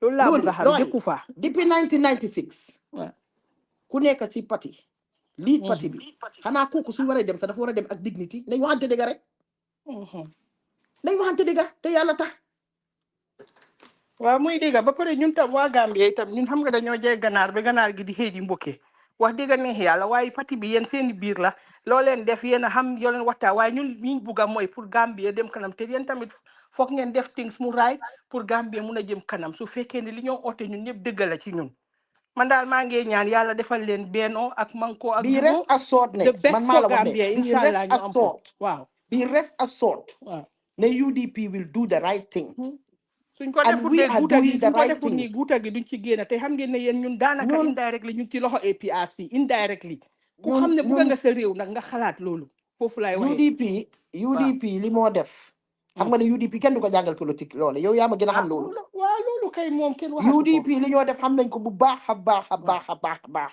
waaye UDP du nangu benn forces nekk ci biti di influence li nga xam ne moo war a nekk ci biir nag ñu waaye benn force yi obviously forces bu nekk ci biti di wax tam wax rek la am mënut a impact dara soo loolu tam appreciate nañ ko sax li ma la wax mooy waaw appreciate nañ ko bu baax a baax da ngeen a appreciate gis nga boo leen toogee ba ñu leen a waxantoo am na ñu bari ñu ngi bëgg a ñu waxantoo leen kay lu mooy li Pa Samba Jeng wax rek yéen tamit nag yéen tam politique na da ngeen ko xam dañu bu leen yaaxa seen boppa am na ñoo xam ne ñu ngi bëgg a ñu waxantoo leen oo leen loolu dëgg la waaye dama la bëgg a wax ne dafa am ñu ko digaaleel foog UDP tam xam fu moo teg tànkaam bi waaw waaye ba tey rek daal def leen dank ak nit ñi te bare seen lifit bi ñëw si ni Atlanta ngeen waxtaan nit ñi suma maas gi du ma ba pare man waxuma sax ak mer de ma wax la leena man su ma dee wax dama dee yuuxu ñi nga ñu bari dañ de wane man xam naa loolu ci yow léegi nag boobu nag dafa am classe yu ma bëgg nga jël waaw xanaa su ma ñëwee nga boole ma ci classe yooyu laa si woon naa nañ bàyyi be suñ siste ñëw roxi waaw xam nga soo jàkkaarloo éléphant waaw sooy ñëw da nga xam ni nga dalee ci kawam waaw yow da nga ñëw pare yaas man maa la xam ki nga use account bi duga mu ngi woon ci suuf bi comme tamboka bi gan laa am de gan bu doon déglu gan laa am gan gi la maa ngi ko gis mu ngi comment moom lu nekka moo la pompé mu ne Moussa Dieng fanam la ma ne ko bu nekk sa fan de ma ne ko bu nekk sa fan waaye yal na yàlla def jàmm yàlla defal ñu soppeeku biñ bugga ñun ñëpp suñu réew ñu am ko ba pare jubal ci daal ñoom dégg la coppi wuñ dara waaye li maa wax mooy issues yi nañ ko teg ci yoon réew mi ñun ñëpp a ko bokka man dama xamul sa dégg nag pati jàmbur moom du ma ñëw di ci forcer suma bopp xaaral ma bàyyi keneen duga dégg waxal sa gars yi ñu respect Moussa Dieng yabaate bi dafa bari déedéet waxal ne Moussa Dieng mu respect ñu loolu du ma nangu boobu nag boobu bañ naa ko waaye roy mais waaye xana ñu bàyyi la ba nga ñëw Atlanta ñu gën a waxtaan waa baax na man dama dem julli ji sa timis jot na ba passé yàlla jooleen ci yoon yi jàmm amiin Moussa kankula nga ma de su ma ñëw bi loo ko waxee si sa plateforme bi déet yéen ngeen am flyer ñu tasaare ko ci réew mi yëpp ba pare xam nga man ni tamit lii yëpp yi Atlanta la so man maa yéen a bokk mbuus this thing has to be invite nañ la déet maa ngi ca digga ba kay no Roy there was a special invitation for this platform to moderate. So, I'm just letting you know, be prepared to answer tough questions too. So I'm just letting you know. Sorry, what happened to him? Who is online, Musa? You sending a thing to know someone? No, this is that Paco? Yes, Oh, okay. I don't know what happened. It must have. So they made a So Bob Ture, did you invite Bob Ture I too? did. I sent him the Okay. link. Okay. I did. But I mean, it's good, man. Small sister. Interject now. I'm not going to get into the analysis what I heard from her, but that is for the viewers to kind of discern, and they heard what Rohi said, and it is what it is. Politics is funny, but I think I have been able to what I would call reconfirm my some of these things that I'm hearing coming from the corridors of the United Democratic Party. But it is what it is. It is to be expected. Any political party worth its salt, this is what is to be expected. The question now is how they will be able to kind of hold on to it and then be able to find the right flag bearer and as a party coming together to run in 2026. At this juncture, though, I think I think they're having problems dealing with it. That's just my opinion. So Sariang, I mean, I hope you're gonna make it to Atlanta because it's gonna be nice. And what I like about the Atlanta one, yes, it's a United Democratic Party Atlanta chapter, but it's a community event. It's gonna be about what I would call a town hall. Something similar to Sariang. You remember what we wanted to do with Talib? Something similar to that, except this time around. But what do you foresee though, as far as it's going to be a Sunday? Obviously, it's a public holiday. Yeah. Do you think we can set up the program out there and? Oh yeah, something like that. Yeah, okay. we can work out those because for our program we do start by 4:30. I've been talking to the organizers.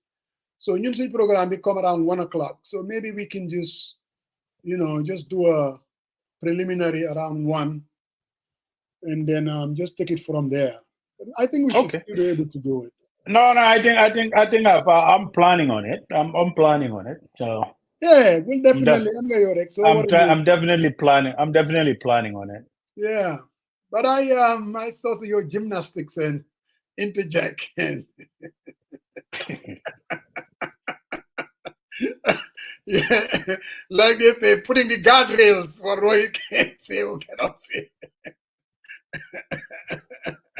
Sorry, but anyway. But again, everybody there's a lot of work, man. There's let no one underestimate the work, and quite frankly, and it is, listening and taking every single thing on board. Yeah. I think some of us now need to take a middle ground. That's just the truth, because the fact that if there is such we're moving into such an uncharted territory that I said, and perception is reality. People perceive what they're saying. That was something very interesting. When I told Rohi with what I believe in, which, she can agree to disagree, but then she turned it around and said that for me to convince her, a little bit. Well, I mean, I think I also, if I was, I think you kind of lost your strategist mantle there too, because I think I would probably frame it. Why do you think that there is something out there that says otherwise? What do you have? Oh, you mean that's what I should have. Yes, I mean, including the names that she put forward. What are some of the hypotheses in terms of when I started out to even, because I didn't want to be dragged into I get that. This is somebody who's been, look, when Rohi said look, these are code words There's a reason why Rohi is saying that. I'm telling you. You know, I don't expect her to come here and say that I don't support Taliban. No. Musa, Everything Musa, that I will she get. said, everybody I that get that. everything that she said, it reveals ne Rohi doesn't believe ne Talib could be a winning candidate, even backed by the party. I mean, that's what I'm doing. I don't know whether, because he says a lot of things to say we cannot reveal what we have, and I'm not gonna draw. Oh, hold on, hold on. I see where you're going with this, but also I also think now against time, Yeah. these voices of I'm gonna frame these voices of psychological dissonance is gonna amplify, and we're gonna have an honest conversation. Musa, the risk outweigh the benefit. I mean, regardless, where are you on the scale, the tipping scale, right? You gotta zoom in. You gotta look at the data. You gotta look at everything else. You gotta look every single corner and say, based on these things, you just cannot factor one data point and say this is everything that we're gonna base our argument on. And I think I also made that clear to her that I have deep reservations, right? That somehow saying that the election's been stolen, that is the only thing that you're gonna lean heavily, not changing the strategy, not convincing the other side to come to you. And Musa, these are fraught conversations. I'm not, and I also she said, yeah, we need how does she say it? In a hurry, right? Because she is very sophisticated and she can throw sound bites out there, right? And it will stick. It's just throwing the red meat to the base, right? So I've made it very clear that I'm not in any hurry, but I'm also passionate that fundamentally the country deserves a different direction, and it's gonna take pragmatism, open-mindedness, honest conversation. How are we gonna move ahead? And coach, you've been gone for a while, man. So I give you the word. You can say what do you think about the whole conversation? No, I missed some part of it because I had an urgent matter that I had to attend to. But I think it was a very, very, very interesting conversation, definitely. And I think it has left a lot of pondering to do by people because there were a lot of unsaid things that were said. You know what I mean? But again, I just believe that it is natural for any political party when the change of guards are happening. you'll have factions. That cannot be refuted by the UDP, by anybody else. You know, because at the end of the day, if somebody would have to lead the party, and for that to happen, there'll be different people who may want to throw their hats in. Now, there are some who will not want to do it now because it's just like, you know what it is like? It's like when Joe Biden came and said, you know, I've endorsed Kamala Harris, and people were, you know what, if you want to survive in the Democratic Party and especially want to run for your presidential, you don't want to challenge this. So everybody said, you know what, let's stand back and just let this thing unfold. But even when they were talking about Biden has to go, you had the different forces. Oh, it has to be Kamala. If it is not Kamala, then it's a problem. Or we have to have a primary. We have to have the. So these things would happen. So one thing that cannot happen though is for the UDP to act like it must not happen. It is going to happen. Whether UDP likes it today or tomorrow, it is going to happen. And of course, naturally, you would have competing forces as to who they think will be the best candidate. Sorry, and me, you may have somebody, you would never come out here and tell everybody, but in your mind, you believe that A would be a better candidate. Just like Rohi would not come here and tell you, you know what, like Musa tried to push, but she would not budge. And say, you know, show me the data that shows that, you know what, he'll be the better. She did. You know, oh, she finally. You know, pondering more on one and naga fair and balance. No. No. Wow. I'm going all of a level. You know what you yega. Dafa ko moom. Junja doy na borom xel. Exactly. If you really listen to Lohi, so you hear that. So electability would become an issue. yes. Now, there is a reason why Yanks would always tout about over 70,000 people voted for me. 77,000 or whatever. Because he's looking at those numbers and say, hey, I was elected in the biggest municipality in the country. So I'm popular. So you have all these things. But at the end of the day, hey, it's going to take a lot to defeat President Barrow. Not because of anything he has done for the country, but because of the nature of our politics.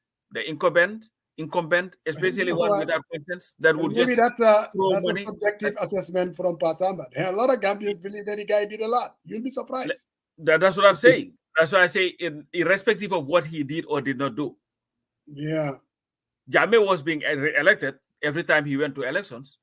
And some people were backing it up for whatever he was doing. And then they didn't even want to deal with it. Yeah, so defeating the incumbent, there was a reason why Jawara was so confident that he said, you know what, after the 81 coup, let's change the constitution. Now I want to go directly, mano or mano, presidential election, 82. Yeah. Because it was difficult for him to be defeated. And this is something that we have to accept. And this is why, Musa, I am not one of those in this coalition thing, then Barrow must go. No, man, what I believe is let's have safeguards where we're not going to have somebody president for the next 70 years. No, let's have safeguards where term limits 50 plus 1. That would take care of who is need to. But again, I also believe that all the political parties cannot continue to talk about term limits when it is conspicuously absent. In fact, not glaringly absent in their constitutions and all that.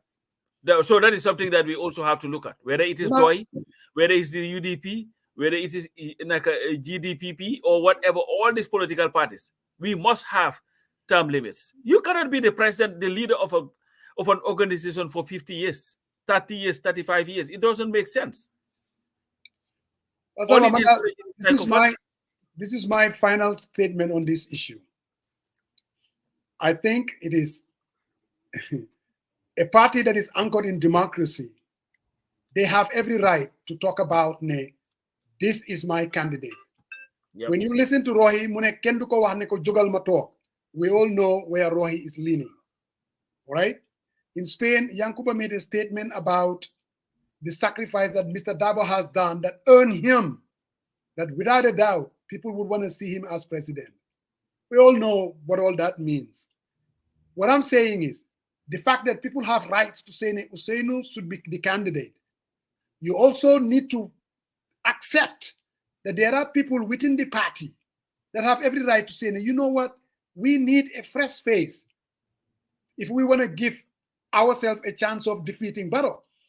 Now, you cannot marginalize, ostracize, insult those people and call them like they betrayed the party or anyone, or let's say something, what they will call Taliban Suda. Basically, you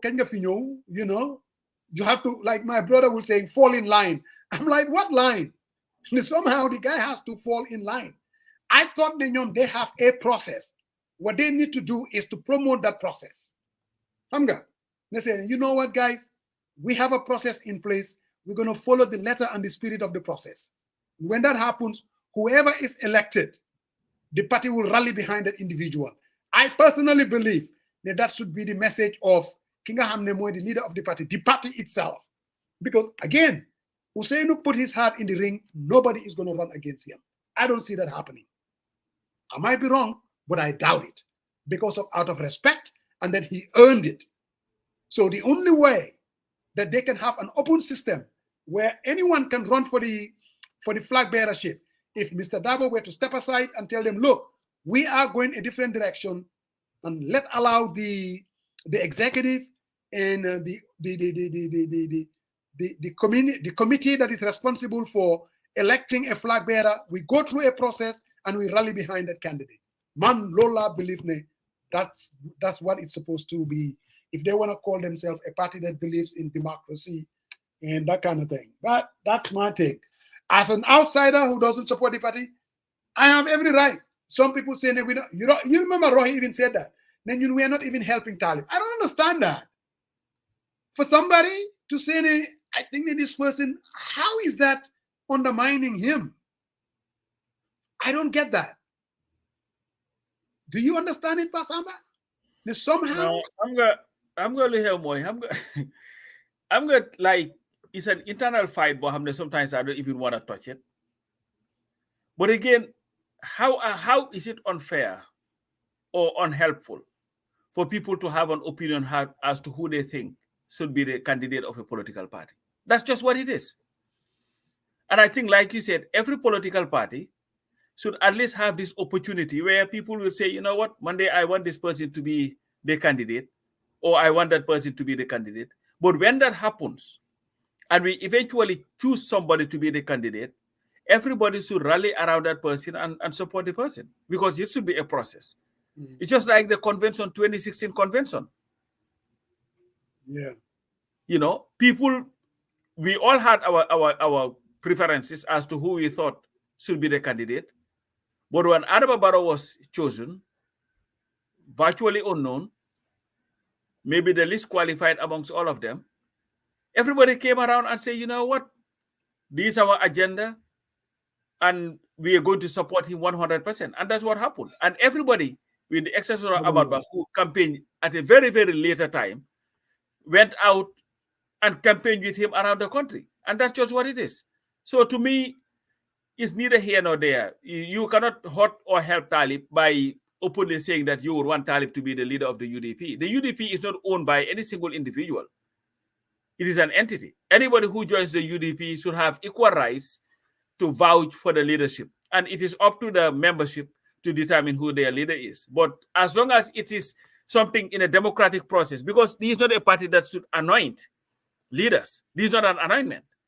It should go through the process. But that process is a democratic process where people will have their biases.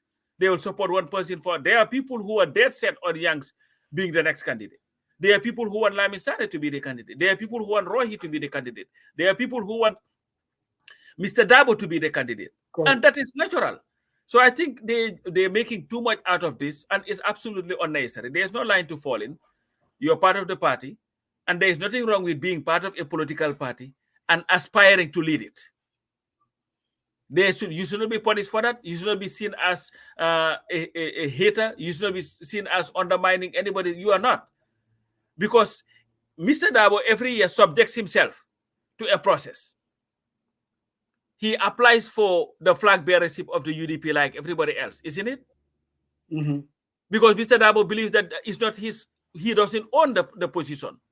So he does what everybody else does. He could have sat there and said, you know what, hey, I am not going to sit here and be subjecting myself through this process. You name me as the leader. But he does not do that. When election comes, he writes a letter and said, I, Usainu, A.M. Usainu Dabo, or AMN or whatever, Usainu Numbukunda Dabo, you know, right to apply for the flag bearership of the UDP. And the selection committee, they will decide whether they select him or not. There is a reality, which, like this Jabang, Mr. Jabang, I know you are right. Yes, ultimately there is going to be a process. Now, all I'm saying is anyone can contest, but I can guarantee you, if Usainu puts his hat in the ring, you will not even have a contest. That's what I'm telling you. Because he has earned it. They are not going to run against him. Really. It's just not going to happen. If Usainu runs, I can guarantee you there will not be a process. There is going to be an anointment. Call it whatever you want to call it. That is the political reality. And nobody is telling him, Niko Jugal, Matwok. No. No, but Musa, xam nga lan lañ war a génne suñ political lexicon sax si boppam. What is wrong with this? Is a democracy. For you to challenge and say jogal ma tok. At the end of the day, jogal ma tok, those are your words. It is up to the membership to decide kan moy toga kuy jog. Why am nga rohi munela yow doomi olof nga man dogi olof la jogal ma tok ute nak randul ma tok. You have to Rohi has revealed a lot. Seriously, to me. I think I hear loud and clear. Mandal, UDP, good luck. This is going to be until 2025. Again, name said candidate. This is going to be the topic of discussion. And after you name the candidate, it will be a topic of discussion for a few more weeks before the election starts proper. Just like everybody is watching as to who's going to be the next leader of DOI or who is going to be the candidate for the NPP. Now, some people are saying, but why are you not talking about DOI? Like I said, UDP, they are standing in Gambian politics, and the belief that people have that it is the most viable option, like an option in defeating Barrow. Yeah. That is why it is the center of conversation. That is an irrefutable fact. If the UDP was irrelevant, nobody would be. We would not be having this. You think we would have spent how many hours talking about UDP and their meeting in Spain? Nobody would have mentioned it. It would have been irrelevant, inconsequential. You've raised 9,000. You know what? To the US guys, this is your challenge. In Europe, they raised 120,000 euros. Let's see what Sariang and his crew in the US are going to do to outdo them. No, small guy Atlanta, they're going to do their number. I can guarantee you that. I have faith in them, and the entire community will rally behind UDP Atlanta chapter. If you live in Alabama, if you live in Tennessee, if you live in the corridors of the Metro Atlanta, get ready. I've already complained. I've already complained to. What is that noise in the background? The song, we're going to hear it all over the place. Musa Jeng. Aye, Fonsaje, Senuda Bodima. Don't spoil that way for you. How you agitate too much. How do I agitate? You know, Sarian. Hold on a second. Sarian, you know, Musa was the one who great. that I mean, on your to that analysis, I think you're spot on, but sometimes you over agitate. And that's why he's the devil's advocate. Well, yeah, sometimes the cousins will tell me and say, you know, he poked his nose too much, blah, blah. I mean, sometimes I don't think you do that genuinely, but I think the perception out there is Musa Mom, that they jahas pass, right? So jahasere, you know? Well, I'm gonna have so much jahasere bahas to something that they like. You know, my head no, today Musa is very Oh no, I get my own take sitting down here. I think my analysis was freaking horrible today. Asking Rohit these questions, blah blah blah. You don't know that we boycott several elections and all that stuff. I get in my inbox right now, so it's okay. You know, it's all right. It's all right. Yang koron how? Huh? Maga what? Yang koron how you interject the Jema Lee affair. No, I think we're drifting towards personalities. And I think at the end of the day, this is a media. You say one thing, it's on YouTube and all that, it sticks out there. And I think you know this one is going to be cut and put all over the place. Exactly. So yeah, here he is. I'm trying to at least I don't think we need to go overboard into personalities, right? So I think we can speak in terms of, you know, the process and who we think, blah. But if we go into personalities, you know, who did what, I think we're losing the conversation, and it doesn't need to go there. So I think that's what I felt, you know. All right, guys. Even my sisters are not happy with me today, so it's okay, you know. And not every time they're gonna be happy, huh? I think you did good. Yeah, you know, sometimes you gotta mix it up, man. But Musa, yes, sir. my sister doesn't call me, and you're my boss. Who's that? My sister. Fatu Kamara. Fatu needs to call you. Okay. Definitely. I think she needs to call you. 1 hour was on. Definitely. All right, guys. We will be back next Sunday. All right, sounds good. Thanks for all the contributors, Lolly. And again, to say why Halifa Sallah had never received any government scholarships to go anywhere. But you know the argument though, and I think my brother tallied that very, very well. Alex, very pragmatic, but he has a very sharp mind. Alex Dell. Right? I think that he was off though. No, he was not, because he said you keep crafting about UDP, the cult, but you continue to think that everything about Halifa Saleh is 100%. That's what he said. No, I'm not 100%. We were talking about the land issue, money. But you are 99.9%. So it's all No, the why, same. bro? Yeah, but the land issue, he's been offered land twice. He turned it down and said Bro, no. I'm not very timid. You have to be, if we're gonna have an honest conversation, it's Jaharang. Halifa will never. I'm telling you, we put down this list and Halifa Saleh's name is there. I will give up on Gambia. I'm not saying his name is on there. I think That's all I was saying, though. But you also said that evidence that you have, I want to see it because his name is on there. It's not on there, but the fact that you are crafting this whole thing, it looks more like a cult. That's what let me be clear, man. I was just responding to people. No, I understand. I understand what you're saying. No, he had never had any scholar. He came here at the age of 17.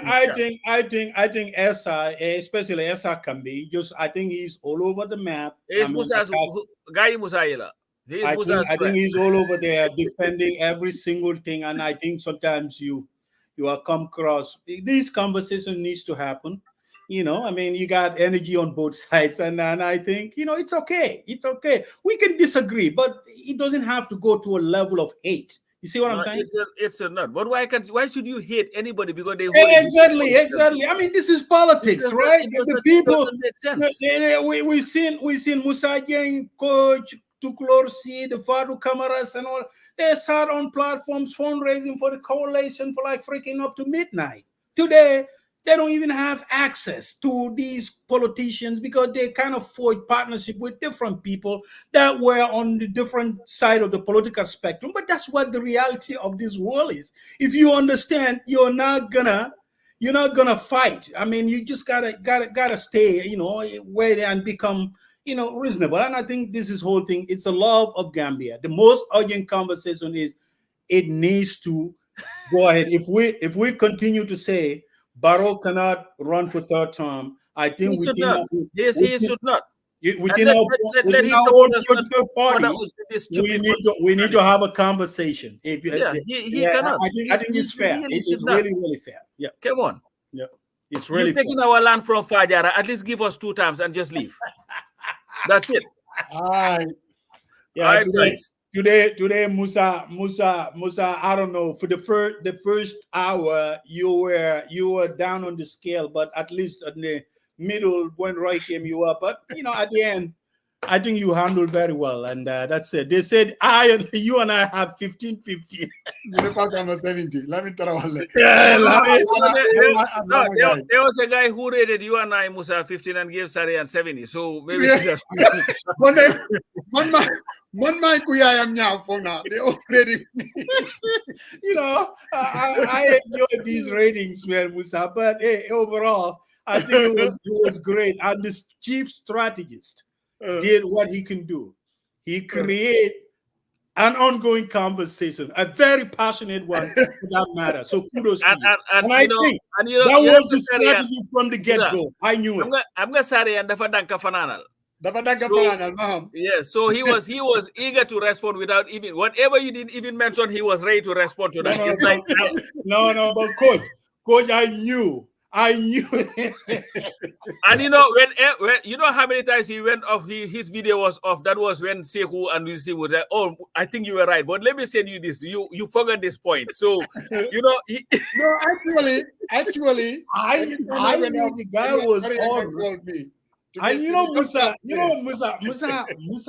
Musa, you got politics in his DNA. So everything that's happening, this guy, I was like this morning when I saw that video, and I don't understand the gist of it, but he goes, I don't know what they mean by this. And I was like, oh, there you go. He's throwing, that video. No, I saw it this morning and I said, no, I'm not. But I said, let me go back and review everything because I knew this was gonna. I was surprised you didn't tell me. I was gonna invite Yunus Hydra to come. No, I did. I had called Yunus, and he said I think he could not make it. But I had tried to invite him because when Pasamba told me, I'm like, okay, now they're gonna say, because I know Bob today, he'll be like, you see, Musa is calling Yunus Hydra to Jahas Bahas. No, I was the one who called Yunus. No, I was hoping. I seriously, I didn't talk to no one else. I was like, well, I said maybe he's gonna invite Yunus. It's okay, we'll see, No, but to be transparent though, I try to invite Nana Maketa. invite I him. send him a He's a bumbarang and he's also he's a soldier man. But even his response, he was laughing. He's like, he said he really wanted to come. I mean, he's not comfortable with speaking out on the Zanga. It will be, I think he's more of a writer. He writes very well. Yeah, he writes, but also I think he's a soldier. He upholds the core values, the honor, courage, and commitment. Yeah. Speak only when it's necessary, especially when the political temperature is hot. Don't get yourself into the conversation and be the timeline. I do agree though, but where I have a problem with that, it's only one faction should have the monopoly to speak and everybody else should be quiet within the party. I don't think that is right. Really. Oh, there's no one who has monopoly. I mean, are you kidding me? No, it is. That is a perception you had, and that's where we disagree sometimes. No, they do. They do. The moment you speak something different from the script, they're talking about exterminating. Is it exterminating? Is that the word? and Musa, this is where I think this is where my advice is to everyone. To everyone, we need to keep pushing back on this thing, and I think it's a losing strategy. I mean, it's not a winning one. You argue, you and I sit on the platform, we push back, we argue passionately. The seat is hot like hell. But at the end of the day, I respect you, respect me. We have conversation. It doesn't have to be personal. And I think that's where I don't understand. That's not true. I don't even know. That was not true. Right. Was that the MAGA? The MAGA. This is the MAGA. The MAGA wing of the party. so Musa Aksarian, my last question to you before we go. How is your party doing now that they don't have the genocidal? You don't have a genocidal. Oh, absolutely. We're winning. Absolutely. We're winning. Absolutely. There is excitement. There is enthusiasm.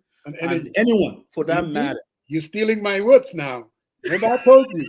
It's all about energy and excitement. Okay. Anyway, this swift boat crap that they did to John Kerry. Yes. In 2004. Let's talk about this for a minute. I think a lot of people. Oh, they're trying to do that to your candidate. To Mr. Walls. Huh? Walls, yeah. Yeah, Mr. Walls, here's the thing. If you go to a certain rank, especially whether it's the Navy, Army, Air Force, or Reserves, people tend to have this misconception between a commissioned officer and a non-commissioned officer. The fact is, if you reach to a certain rank, being a senior enlisted leader, there's not much difference. I mean, you are even more critical. So the one that they are talking about, they are making a lot of noise about command sergeant major, blah, but he was a master sergeant. The only criteria is he has to go to school. When he goes to school, then he can have that pen and they call him command sergeant major. He did not do that, but he continued to move on. So yeah, you're talking about a guy who is criticizing an enlisted leader who interfaces with generals, whose generals, their operational operandi cannot be successful without leaning into his experience and his expertise and knowledge, right? So you're talking about Walls. Walls doesn't go, because Walls is not gonna go to war. He's an advisor. He is the technical expert. He's the manager to the commanding officer, right? So it doesn't matter. At 20 years, he could have retired. He did not retire. He moved on to 24. So the fact that this freaking guy who only served 4 years and he's a corporal, he doesn't even have a work center supervisor responsibilities. he went as a journalist and he was sitting in a tent and reporting. He only did 4 years. So why would you call the Kuko, you are really no, I'm laughing. They said you come to their level because they too much American slang. So that's from Bubakar Siddiqui. So Oh, he's still here. Oh, I didn't even see him. Is he? He's still here. Oh, okay. Mane Musa, tell Saria to come to our level. Too much Bubakar. Bubakar said you have to. They make fun of you. They always talking about your slang. But Musa Jeng, have you Mustafa? Why yo Demal Fale, yo Mr. Boba Fini. Remember the yesterday you were saying something. I still have my strong Gambian accent. So I think it's a loose cause, and I think it doesn't make a darn thing. The guy served honorably, and you just cannot. And you know, one thing we had in common is, you know, and it comes into this: we cannot speak ill of each other, right? We honor, you know, our service to this great nation, and we cannot speak ill. The man did what he's a national guard until George Bush had the Iraq War. National Guard was predominantly responding to national disasters within the United States.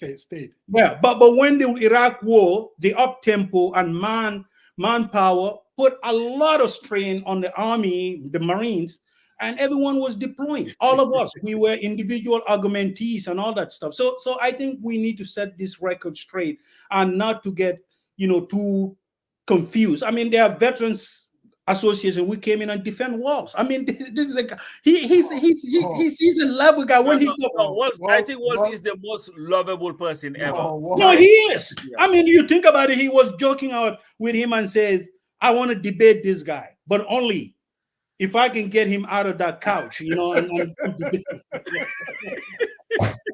No. Walls is the shit. Like they would say. No, I'm telling you, you know, Kamala enjoys it. You know, one thing he's a hero. Yes. He says the crime. He said the crime of the big guy when he was president, he went up. Yeah. And he said that doesn't include the crime he committed. I like him. No. You know, Kamala. She knew that the cameras were focused on her. She tried to keep Bubakar Mune, let me apologize for calling him the UDP MAGA wing. No, you are not on MAGA wing. But don't do that. Don't do that to our boy. You need to apologize to Bubakar. You know.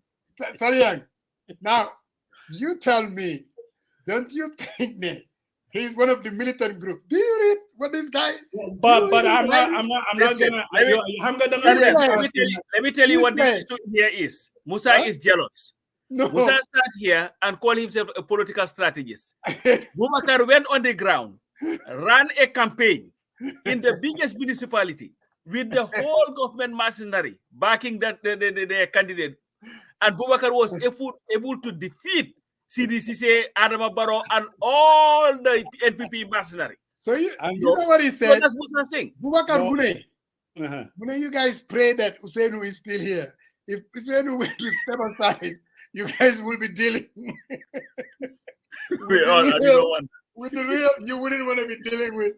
No, Bubakar, I enjoy his writing. Bubakar, the thing about him is in the morning when I wake up, he writes his political agitation in Maringa. Oh, Mune, they have to fall in line. So I'm like, okay, who are you talking about falling in line?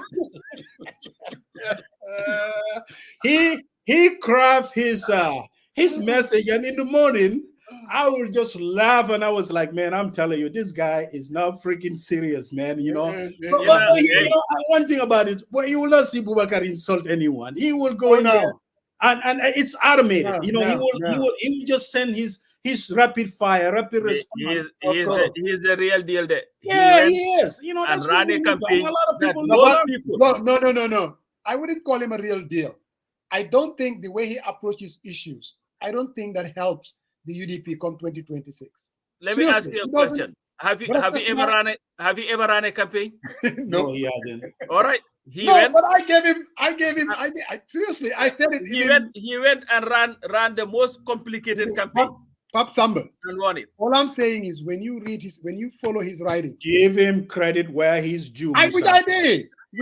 Yeah, you are I very. do believe- Don't assume. Don't assume. I And don't assume. Talk to the guy. Understand why he writes certain things, and do your analysis. But just because workers see Hey, brother. Just like just before I came on the program, I responded to one of his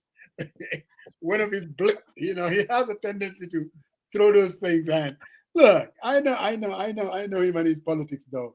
But all I'm saying is Boubacar Siddiqui, I mean, and the guy is brilliant. He was on the show, no patronizing. He knows what he's saying. But some of the things that he's saying, I think, undermines even the unity within the UDP we're talking about. To be honest, I'm just Did you ever pick up a phone and reach out to Buba and say, I think did you write this? that unity thing is overblown. I don't think so. Let me tell you what's going to happen. Unless they settle on a candidate, you're going to have these factions. That's just what's going to happen. And the faction is not like the party monga break there. But people are looking for who they think is going to be the leader. So you're going to have this faction. There is no way that you will have all of them come and speak with one voice. Let's not underestimate, trying to defeat an African incumbent who's willing to use state machinery. You have to have your shit together. Excuse my French. And you don't have the luxury.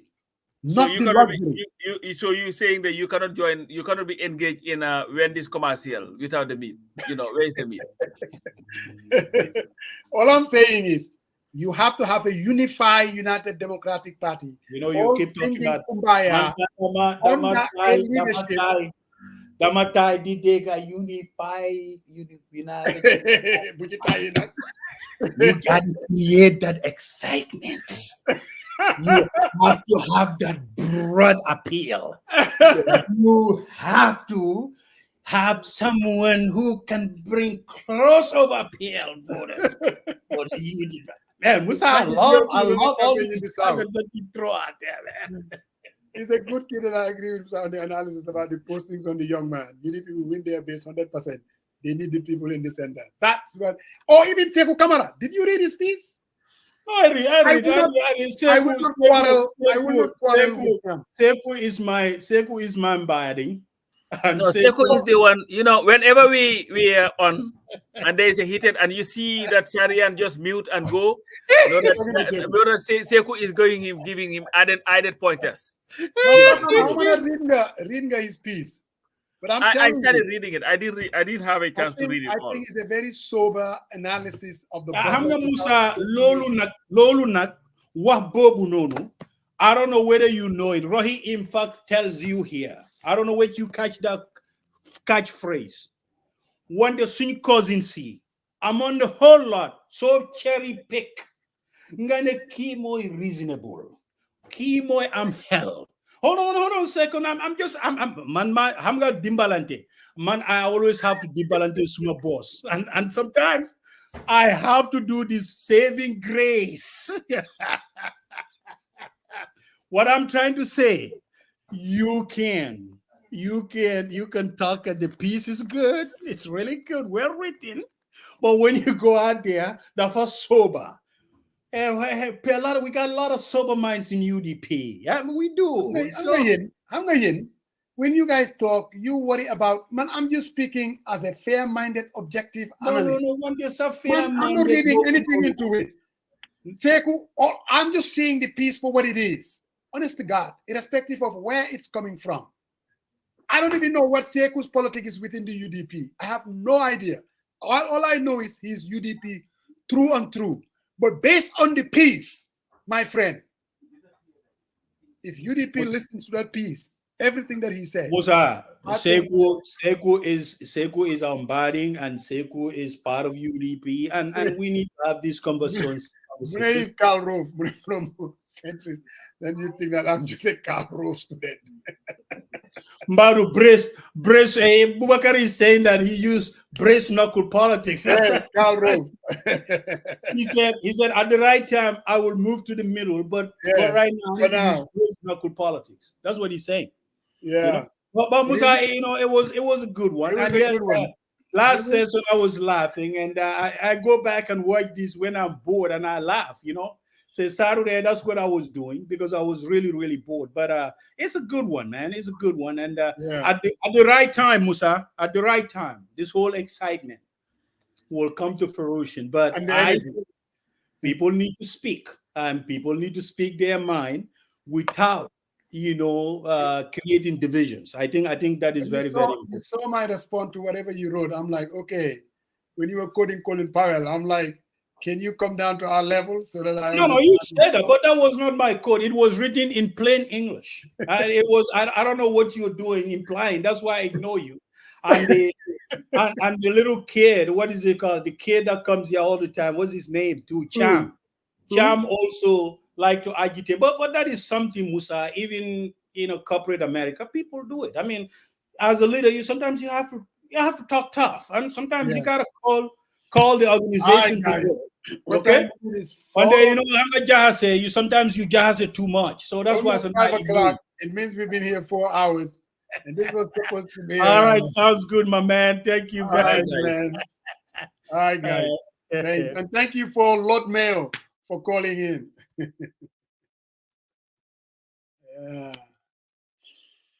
Yeah.